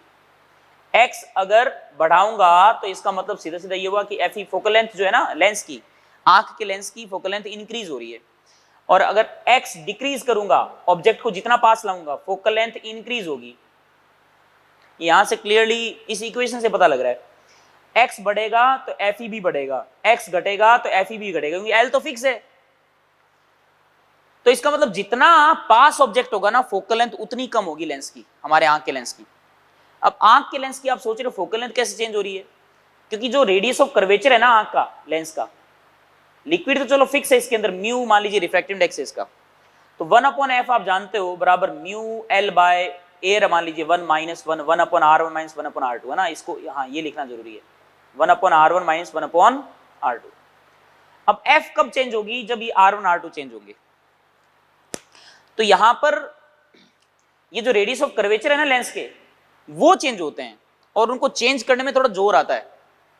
अगर x घटाओगे ना, डिक्रीज करोगे ना, उसकी फोकल लेंथ, सॉरी उल्टा लिख दिया मैंने यहां पर, x घटाएंगे तो फोकल लेंथ क्या होगी, डिक्रीज होगी। फोकल लेंथ डिक्रीज होने का मतलब ये r जो है ना, r भी घटेगा, रेडियस ऑफ कर्वेचर घटेगा, तो इस पे जोर पड़ेगा आंख के ऊपर। तो कई बार ऐसा होता है ना, ऑब्जेक्ट को पास लेके आते हो तो देखें तो उसमें देखने में जोर आता है, माथा दर्द करने लग जाता है बेटा, वही सीन है। तो इसको बोलते हैं आई अकोमोडेशन, मतलब ऑब्जेक्ट की पोजीशन अलग कर दें, दूर कर दें, पास कर दें, दूर कर दें, पास कर दें। तो इस केस में आंख के लेंस की जो फोकल लेंथ है ना वो चेंज होती है बेटा, है ना। अपने आंख के लेंस फोकल लेंथ फिक्स नहीं होती है, वो चेंज हो जाती है, ठीक है। इसी को बोलते हैं बेटा आई अकोमोडेशन। अब इसमें दो पॉइंट है, नियर पॉइंट, फार पॉइंट। जो नॉर्मल जो आई होती है बेटा, है ना, हेल्दी पर्सन के लिए बात करें अपन, तो नियर पॉइंट अपन लेते हैं capital D, 25 centimetre. Near point मतलब सबसे पास वाला पॉइंट जहां तक अपनी आंख देख सकती है, उससे पास लाएं तो दिक्कत हो जाएगी, फिर आई अकोमोडेट नहीं कर पाएगी, उसको जोर आएगा उसको। नियर पॉइंट कितना है, 25 सेंटीमीटर। और फार पॉइंट जो है ना, कौन सा दूर का पॉइंट जिसको इजीली अपन देख सकते हैं, वो है इनफाइनाइट। फार पॉइंट क्या है, इनफाइनाइट है। तो इनफाइनाइट बोले तो लार्ज डिस्टेंस कह सकते हो आप, लार्ज डिस्टेंस पर कोई भी ऑब्जेक्ट है ना, उसे रेज आ रही है तो उसको अपन देख सकते हैं इजीली, है ना, उस पर कोई आंख पे कोई लोड पड़ता नहीं, इमेज यहाँ पे बन जाती है बेटा। बात आगे समझ में यहाँ तक, तो नियर पॉइंट है, फार पॉइंट है। अब अपन बात करेंगे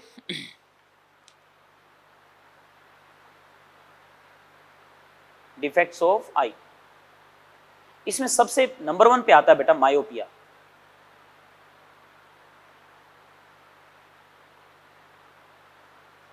इसको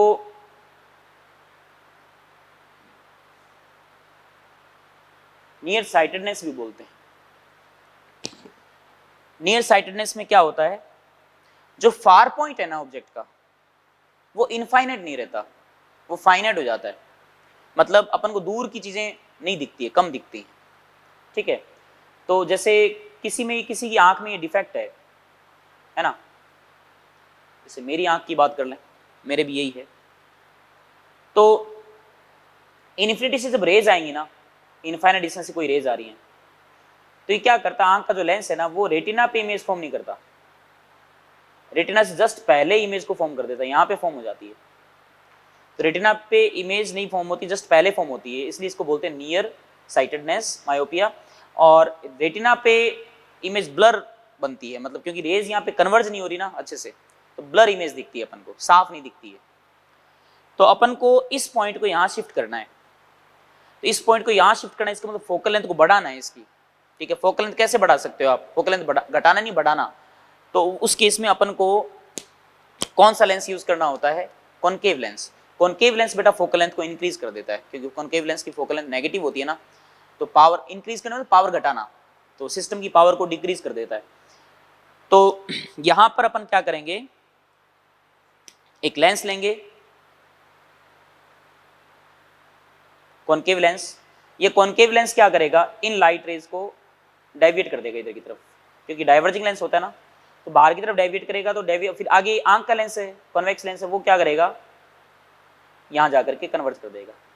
तो अब जो लाइट रेज यहां कन्वर्ज हो रही थी ना, वो अब आगे जाके कन्वर्ज होंगी, ठीक है। ये कॉनकेव लेंस इसका काम करता है। तो कॉनकेव लेंस के देखा जाए, देखो कॉनकेव लेंस के लिए जो ऑब्जेक्ट है ना, जो इन्फिनिटी पे ऑब्जेक्ट रखा है, उसके लिए इमेज कहां बनेगी, यहां बनेगी, देखो। तो ध्यान से देखना, ये जो पॉइंट नजर आ रहा है आपको, ये पॉइंट हमारी आंख के लेंस के लिए ऑब्जेक्ट का काम कर रही है। तो ये है हमारा फार पॉइंट। तो यहां से यहां तक जो डिस्टेंस है ना, ये एफपी है, एफपी मान लो इसको, एफपी बोल देते हैं शॉर्ट में। तो ये फार पॉइंट है, और ये जो कॉनकेव लेंस यूज किया ना, इसकी फोकल लेंथ एफ मान लो। इसका मतलब कॉनकेव लेंस के लिए ये जो फार पॉइंट वाला जो बना है ना, ये तो इमेज है, और ऑब्जेक्ट कौन है, इन्फिनिटी पे है। और हमारी आंख के लेंस के लिए ये फार पॉइंट है, ठीक है, जो कि ऑब्जेक्ट काम करेगा, और इमेज यहां पे बन जाएगी। तो हमारी बात, तो मायोपिया के अंदर क्या होता है, फार पॉइंट इनफाइनाइट नहीं रहता है, पास आ जाता है, ठीक है। तो अब इसमें फोकल लेंथ अपन कैलकुलेट कर सकते हैं इजीली। फॉर्मूला लगाएं इस कॉनकेव लेंस के लिए, देखो 1/v minus 1/u equals to 1/f। Object कहां पर है इसके लिए, इनफाइनाइट पर है ना, तो ये तो हो जाएगा इनफाइनाइट। इमेज कहां पे बन रही है, पीछे की तरफ, माइनस ऑफ एफ पी, ये तो हो गया 0। तो फोकल लेंथ की वैल्यू किसके बराबर आई है, माइनस ऑफ एफ पी के बराबर आई है, देखो आई है ना, सही है ना। तो जितना फार पॉइंट है ना, minus sign is indicating that lens is concave. तो फार पॉइंट जितना भी होगा उतनी ही लेंथ के बराबर क्या आ जाएगी, फोकल लेंथ आ जाएगी। मतलब अपन को फार पॉइंट दे रखा है, तो अपन इजीली बता सकते हैं कि कितनी फोकल लेंथ का लेंस हमें या कॉनकेव लेंस हमें यूज करना पड़ेगा। तो जिनके लिए लेंस की पावर जो है, क्योंकि पावर अगर आपसे यहाँ पावर पूछे, तो लेंस की पावर पूछे तो 1/f पावर ही तो है, पावर क्या आएगी भाई, पावर आ जाएगी -1/fp, ये पावर है बेटा, ठीक है। तो पावर नेगेटिव है, कॉनकेव लेंस है। तो ये था मायोपिया, नियर साइटेडनेस बोलते हैं इसको। दूसरा है हाइपरमेट्रोपिया।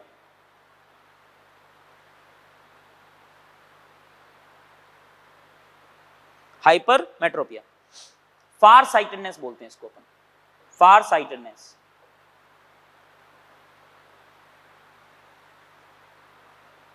मतलब पास की नजदीक, पास की जो चीजें ना वो अच्छे से नहीं दिखाई देती। इसका डायग्राम यहां बना देता हूं। तो नॉर्मल पर्सन के लिए जो नियर पॉइंट है वो कितना है, 25 सेंटीमीटर। 25 सेंटीमीटर पर अगर आप रख के देखोगे तो वो साफ दिखाई देगा, ठीक है। लेकिन जिनके हाइपरमेट्रोपी है ना, वो अगर 25 सेंटीमीटर पर रख के देखेंगे ना, तो उनको साफ नहीं दिखाई देगा। वो जनरली 25 पे रखते हैं ना, उनको अजीब सा दिखता है, तो वो थोड़ा दूर करके देखते हैं, अच्छा ये है, दूर करके देखते हैं। इसका मतलब उनका जो नियर पॉइंट है ना, वो थोड़ा दूर सरक जाता है। नियर पॉइंट 25 में नहीं रहता, दूर सरक जाता है, ओके। तो कुछ ऐसा है, देखो डायग्राम। नियर पॉइंट मतलब मैं जैसे 25 पे रख के देखता हूं, 25 सेंटीमीटर में डिस्टेंस पे रखो ना ऑब्जेक्ट, तो ये लाइट रेज आएंगी ना यूं, देखो ऐसे। ये लाइट रेज यहां पे कन्वर्ज नहीं होंगी, थोड़ा दूर कन्वर्ज होंगी ऐसे, यहां पर इमेज यहां बनेगी इसकी, दूर। तो हमारा टारगेट है कि हम ऐसा कुछ ना कुछ जुगाड़ यूज करें जिससे कि पॉइंट यहां आ जाए, इमेज यहां बने। अब उसके लिए क्या करेंगे अपन, यहां पर ताकि फोकस घटाएं, फोकस घटाना है, उसका मतलब पावर बढ़ानी है, तो इसके आगे एक और कॉन्वेक्स लेंस लगा देंगे अपन। आई लेंस तो वैसे कॉन्वेक्स होता ही है, एक और कॉन्वेक्स लेंस लगा देंगे, तो ये लेंस क्या करेगा, इन रेज को थोड़ा सा यहीं बैंड करेगा और फिर और बैंड कर देगा इस टाइप से, और यहां पे कन्वर्ज हो जाएंगी, है ना। तो इस दिक्कत को दूर किया जा सकता है, समझ रहे हो ना बात को। तो डायग्राम सही नहीं बनाया मैंने, मतलब ये तो पता लग गया कि कॉन्वेक्स लेंस की हेल्प से ही अपन इसको दूर कर सकते हैं। थोड़ा सा मैं डायग्राम को अच्छे से बना के दिखाऊं।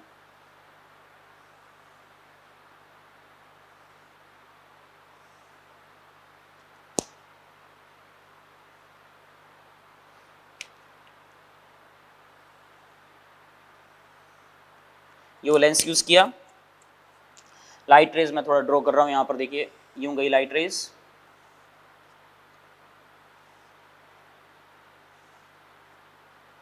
और फिर ये लाइट रेज को यहाँ पे कन्वर्ट कर देगा, यहाँ पे इमेज नजर आएगी बेटा। तो मैंने ऑब्जेक्ट को कहाँ रखा है, ऑब्जेक्ट को रखा है 25 पे, देखो ठीक है। तो इस लेंस के लिए ऑब्जेक्ट काम कर रहा है, इस लेंस के लिए, इसकी फोकल लेंथ अपना फाइंड करेंगे अभी। तो ये लाइट रेज को थोड़ा बैंड कर देगा, तो अपन को इमेज यहां मिलेगी इसकी, ठीक है। और ये जो इमेज मिल रही है ना, वो हमारे आंख के लेंस के लिए ऑब्जेक्ट काम करेगा। ये जो इमेज है ना, ये हमारे आंख के लेंस के लिए ऑब्जेक्ट काम कर रहा है, तो ये हमारा नियर पॉइंट हो जाएगा ये,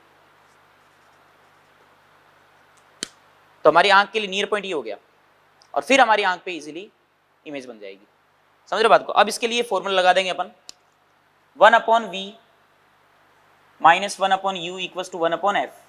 u की बात करें, u क्या है, u है इस लेंस के लिए ऑब्जेक्ट, ये रहा, ये कितना 25 है, ये डिस्टेंस इग्नोरेबल है लगभग, ये 25 सेंटीमीटर है, लेकिन माइनस का 25 क्योंकि इधर है ना, तो माइनस का 25 हो गया, ये माइनस माइनस प्लस हो जाएगा, 25 सेंटीमीटर लिख दिया मैंने यहाँ पर, ये सेंटीमीटर में भैया।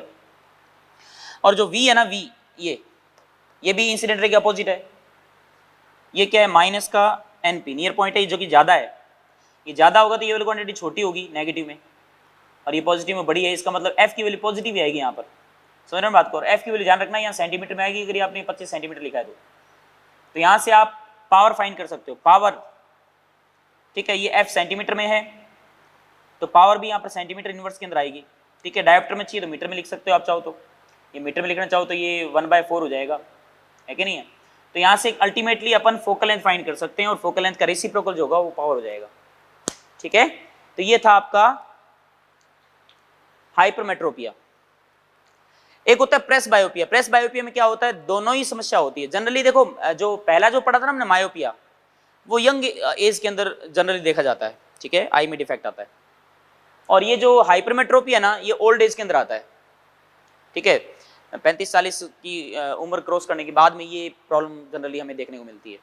और प्रेस बायोपिया भी, जो प्रेस बायोपिया के अंदर दोनों चीजें आती हैं, मायोपिया भी और हाइपरमेट्रोपिया भी, उसमें नियर पॉइंट और फार पॉइंट दोनों बिगड़ जाते हैं। तो प्रेस बायोपिया जिसके होता है उसके लेंस में दोनों ही होते हैं, मतलब एक ऊपर की तरफ तो कॉनकेव होता है और नीचे की तरफ कॉन्वेक्स होता है, ठीक है। तो इस तरीके से वो एडजस्ट कर सकते हैं। उसके अलावा बेटा एक और डिफेक्ट्स है, डिफेक्ट्स तो बहुत सारे हैं वैसे। नेक्स्ट है एस्टिमेटिज्म। एस्टिमेटिज्म में क्या होता है कि जो लेंस है ना, लेंस आई का जो लेंस है उसमें गड़बड़ी ऐसे होती है, कर्वेचर जो है ना, सरफेस का जो कर्वेचर है, कर्वेचर में डिफेक्ट आ जाता है, जिसके कारण किसी ऑब्जेक्ट को अपन देखते हैं ना, तो ऑब्जेक्ट जो है वो प्रॉपर शेप में नहीं दिखता अपन को, है ना, प्रॉपर शेप में अपन को नहीं दिखता है। जैसे ये मार्कर है, अब ये मार्कर जैसे मान लीजिए किसी को दिखेगा पतला सा है, इस तरफ से पतला दिखेगा, इस तरफ से मोटा दिखेगा एक साइड से, ठीक है।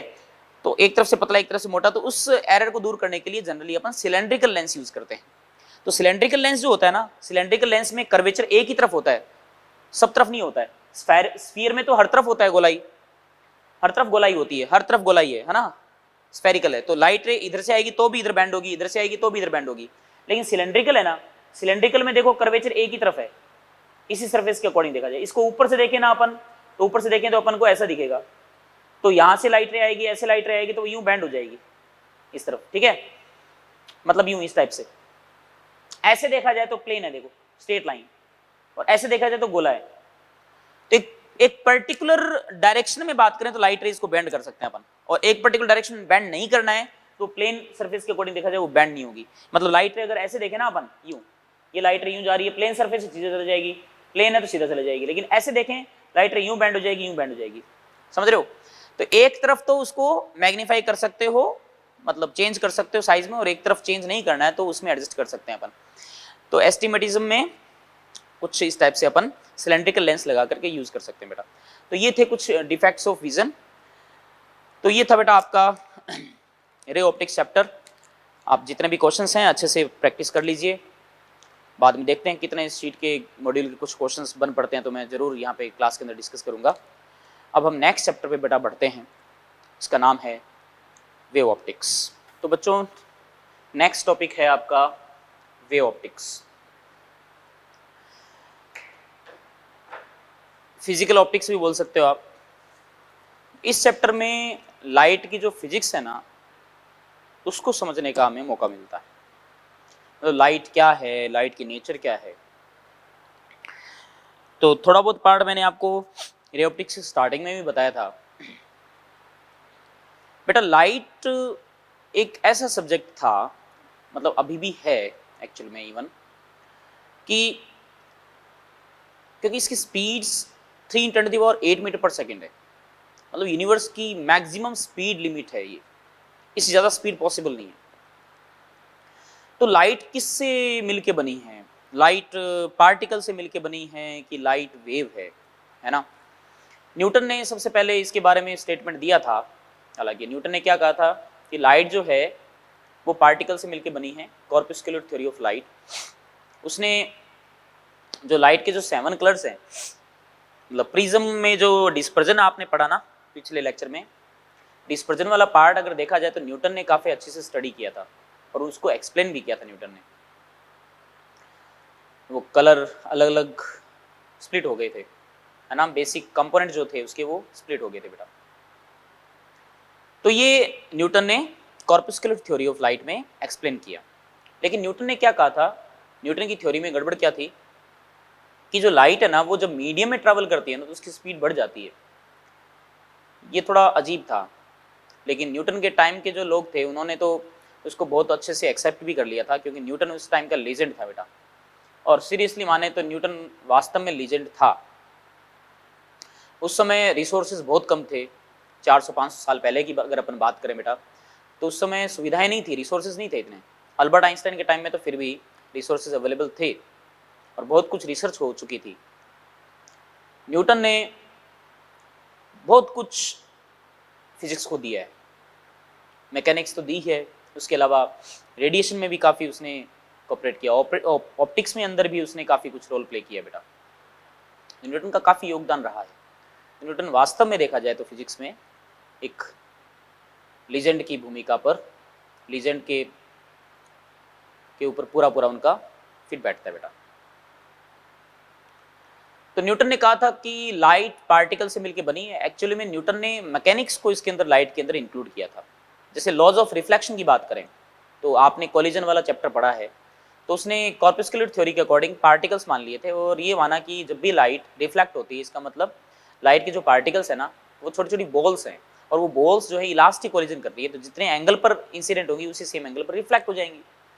तो लाइट का जो रिफ्लेक्शन है ना उसको न्यूटन ने बड़ा अच्छा, आसानी से अच्छे से एक्सप्लेन कर दिया, सबको समझ में भी आ गया कि बात सही है।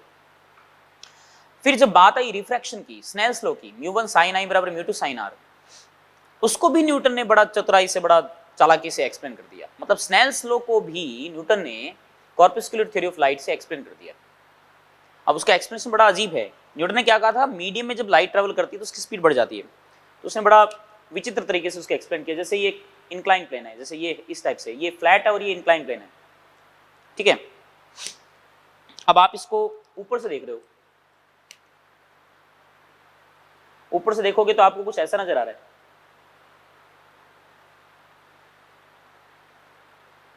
ये जो लाइन दिख रही है ये पॉइंट ए है और बी इसके जस्ट पीछे है। जैसे ये पॉइंट ए है, बी इसके पीछे है। ये तो फ्लैट पार्ट है ये वाला, ये, और ये इंक्लाइंड है, ये वाला इंक्लाइंड है, झुका हुआ है। उसने क्या किया, एक नॉर्मल खींच दिया यूं, है ना, और फिर एक बॉल को यहाँ पे रखा और उसने बॉल को तिरछा मतलब थोड़ा एंगल पर वेलोसिटी दे दी, तो ये फ्लैट सरफेस पे बॉल मूव करेगी, तो बॉल आ रही है तो यहां तक उसी सेम स्पीड से आएगी, क्योंकि फ्लैट है ना, तो यूं सेम स्पीड से आएगी। ये एंगल ऑफ इंसिडेंस आ गया आई, ठीक है। फिर जैसे ही बॉल इंक्लाइंड प्लेन पे जाएगी तो ऑब्वियसली इस बॉल की इस तरफ स्पीड बढ़ेगी ना भाई। अगर मैं देखूं तो बॉल के पास ये वेलोसिटी है, ये वेलोसिटी है, ये वाली वेलोसिटी तो फिक्स रहेगी इसके पास, ये यूं है वेलोसिटी, और जो ये वाली वेलोसिटी नहीं, ये वाली वेलोसिटी, जैसे ही बॉल नीचे आएगी, बॉल यहां पर है, तो बॉल के पास ये वाली वेलोसिटी बढ़ गई ना, तो इस तरफ बढ़ेगी, तो इसका मतलब बॉल जब यहाँ पे होगी ना तो बॉल के पास इस तरफ वाली जो वेलोसिटी वो बढ़ने लग जाएगी, और ये वाली वेलोसिटी एज इट इज रहेगी।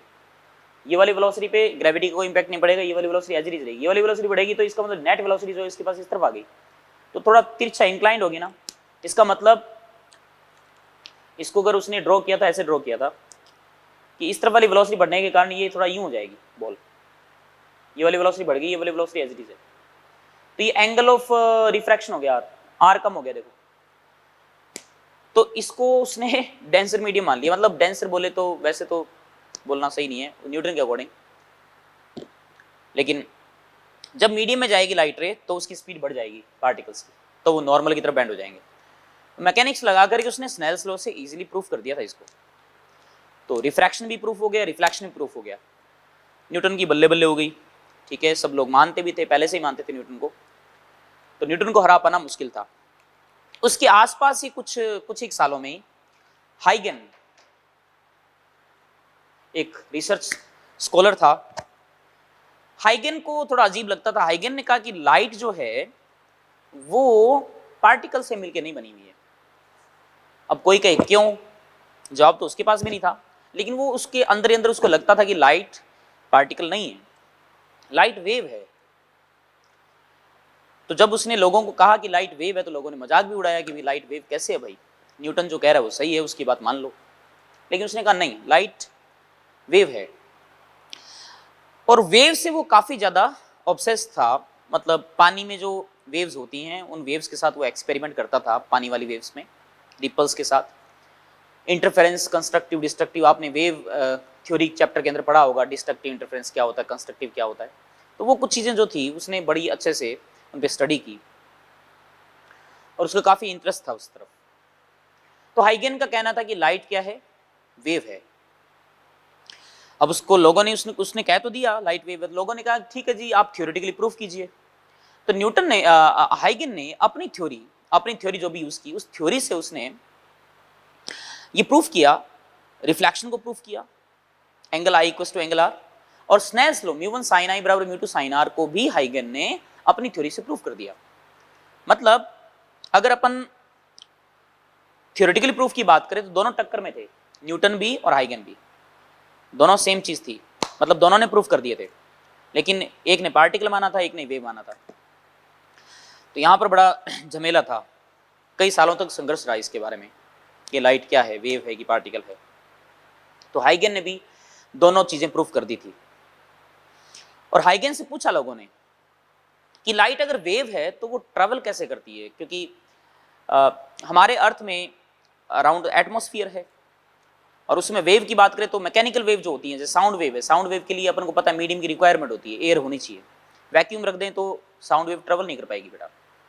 तो लोगों ने कहा कि लाइट वेव है तो वो ट्रैवल कैसे कर रही है।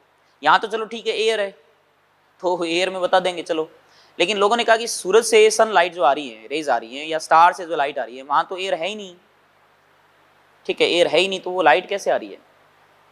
तो इस पर हाइगन ने कहा कि एक मीडियम है जो आपको खाली खाली दिखता है ना, वो एक्चुअली में वैकेंट नहीं है, वो एक मीडियम है। उस मीडियम का उसने नाम दिया ईथर, है ना। एक हाइपोथेटिकल उसने मीडियम कंसीडर कर लिया, हाइपोथेटिकल।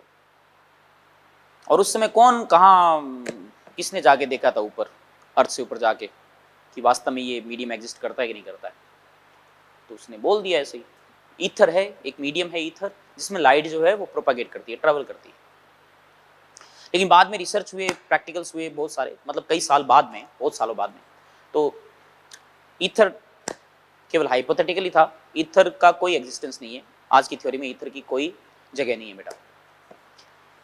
लेकिन हाइगन की थ्योरी को प्रैक्टिकली प्रूफ किया यंग ने। यंग्स डबल स्लिट एक्सपेरिमेंट वो एक ऐसा एकमात्र एक ऐसा एक्सपेरिमेंट है जिसको अपन मॉडर्न फिजिक्स का नंबर 1 एक्सपेरिमेंट बोल सकते हैं, मॉडर्न फिजिक्स का, जिसने फिजिक्स की दुनिया को बदल के रख दिया। एंड इवन लाइट के लिए नहीं बेटा, वेव नेचर के लिए, ठीक है। मैटर वेव की बात करें उसमें भी यंग्स डबल स्लिट एक्सपेरिमेंट को यूज किया जाता है। तो यंग्स डबल स्लिट एक्सपेरिमेंट अपने आप में बहुत बड़ा एक्सपेरिमेंट था बेटा, ठीक है। और उससे वेरीफाई हुआ कि लाइट वास्तव में क्या है, वेव है। लेकिन उसके बाद कुछ सालों बाद ये पता लग गया कि लाइट पार्टिकल भी है। खैर उस टॉपिक पे बाद में आएंगे। तो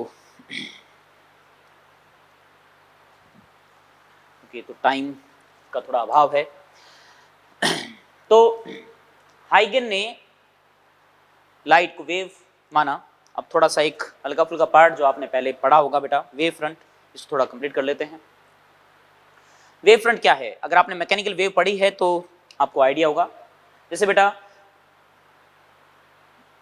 एक सोर्स है, आप ये मानिए कि पानी के अंदर रिपल्स बन रहे हैं, ठीक है। आपने एक पत्थर लिया, पत्थर को आपने एक धागे से बांध दिया और पानी के अंदर उसको डिप कर रहे हो एक पर्टिकुलर टाइम पीरियड के बाद में, तो रिपल्स गोल गोल घेरे बनेंगे, ठीक है।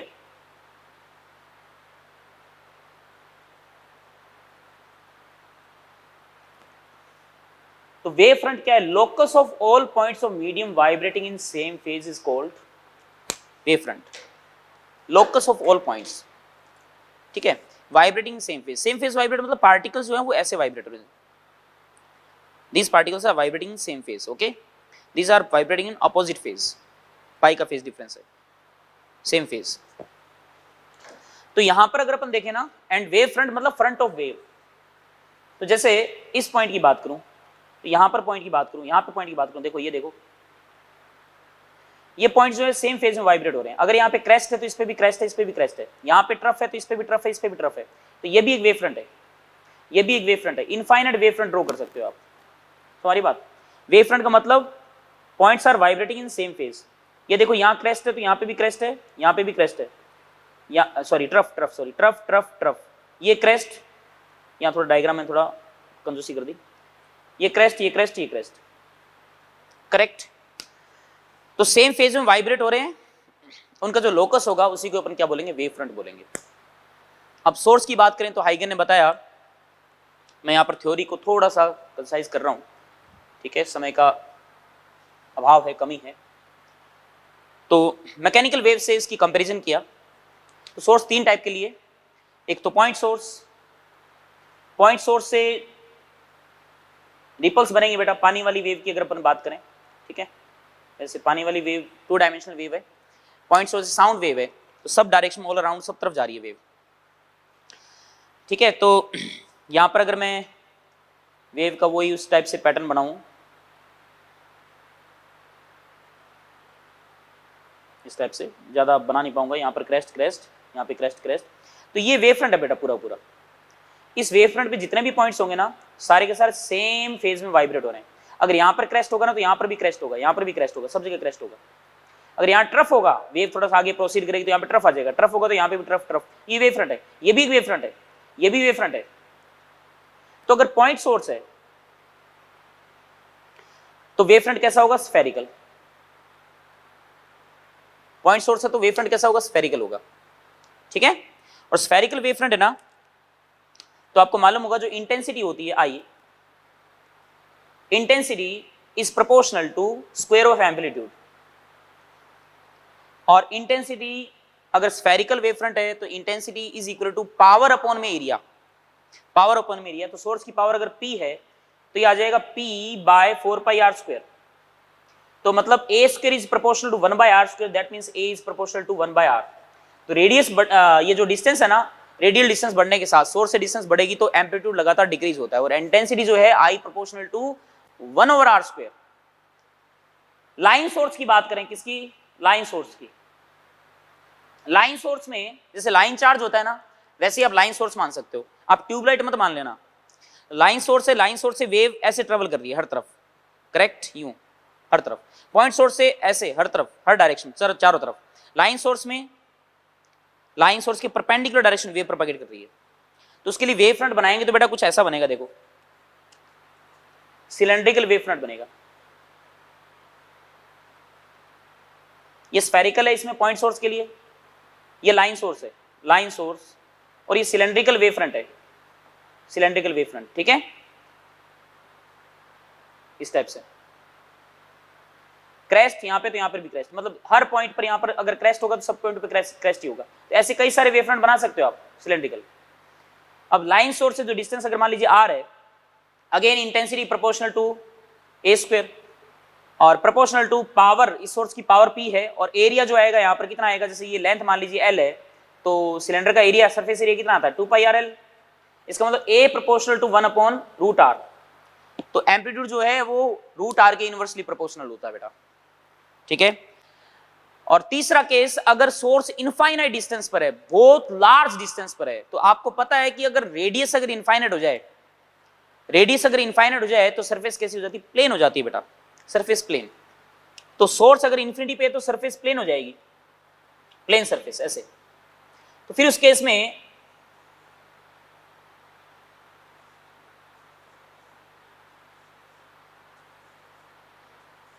देखो क्रेस्ट क्रेस्ट क्रेस्ट क्रेस्ट, तो ये वेव फ्रंट बना दिया मैंने। ये वैसे लाइन नहीं है, ये प्लेन है ना, ये प्लेन है, ये भी वेव फ्रंट है, ये भी वेव फ्रंट, कई सारे इनफाइनाइट वेव फ्रंट ड्रॉ कर सकते हो आप। तो प्लेन हो जाएगा, तो आर अगर इन्फिनिटी है तो प्लेन बन जाएगा, तो एक प्लेन बना सकते हो। तो उस केस में इंटेंसिटी कांस्टेंट हो जाती है ऑलमोस्ट, ज़्यादा डिस्टेंस पर इंटेंसिटी वेरी नहीं करती है। जैसे अगर मैं अर्थ पे बात करूँ, तो अर्थ पे अगर आप सन से लाइट जो आ रही है या कोई स्टार से लाइट आ रही है मान लीजिए अर्थ पर, तो अर्थ के किसी दूसरे पॉइंट पे भी चले जाऊँ, ठीक है, अर्थ के इक्वेटर पे चला जाऊँ या पोल पे चला जाऊँ, तो इंटेंसिटी पे किसी स्टार से जो लाइट आ रही है ना, उसकी इंटेंसिटी पे कोई इफेक्ट पड़ने वाला नहीं है, इंटेंसिटी सेम ही रहेगी, क्योंकि डिस्टेंस बहुत लार्ज है ना, तो वेव फ्रंट कैसा प्लेन है, तो उस केस में इंटेंसिटी जो है ऑलमोस्ट कांस्टेंट रहती है बेटा, ठीक है। एम्पलीट्यूड भी ऑलमोस्ट कांस्टेंट रहता है, लार्ज डिस्टेंस पे वीक तो हो ही जाता है लेकिन ऑलमोस्ट कांस्टेंट रहता है, स्मॉल चेंज में डिस्टेंस में कोई फर्क नहीं पड़ता बेटा। बात आ गई समझ में। तो ये वेव फ्रंट है, तो हम नेक्स्ट लेक्चर के अंदर वेव फ्रंट के बारे में थोड़ा सा और डिस्कस करेंगे, सेकेंडरी वेवलेट्स के बारे में पढ़ेंगे और रिफ्रैक्शन को थोड़ा सा प्रूफ करेंगे, क्योंकि एनसीईआरटी के अंदर है ये पार्ट बेटा, एग्जाम में पूछा जा चुका है, जनरली पूछा जाता है, ठीक है बेटा। तो अभी तक जो रे ऑप्टिक्स है उसके इसके जो न्यूमेरिकल्स है वो अच्छे से आप कीजिए, बाकी आप वेव ऑप्टिक्स का जो थ्योरी पार्ट है बेटा मॉड्यूल से, वो आप एक बार पढ़ने का ट्राई करें, थ्योरी अच्छी है उसके अंदर, ठीक है बेटा। Thank you.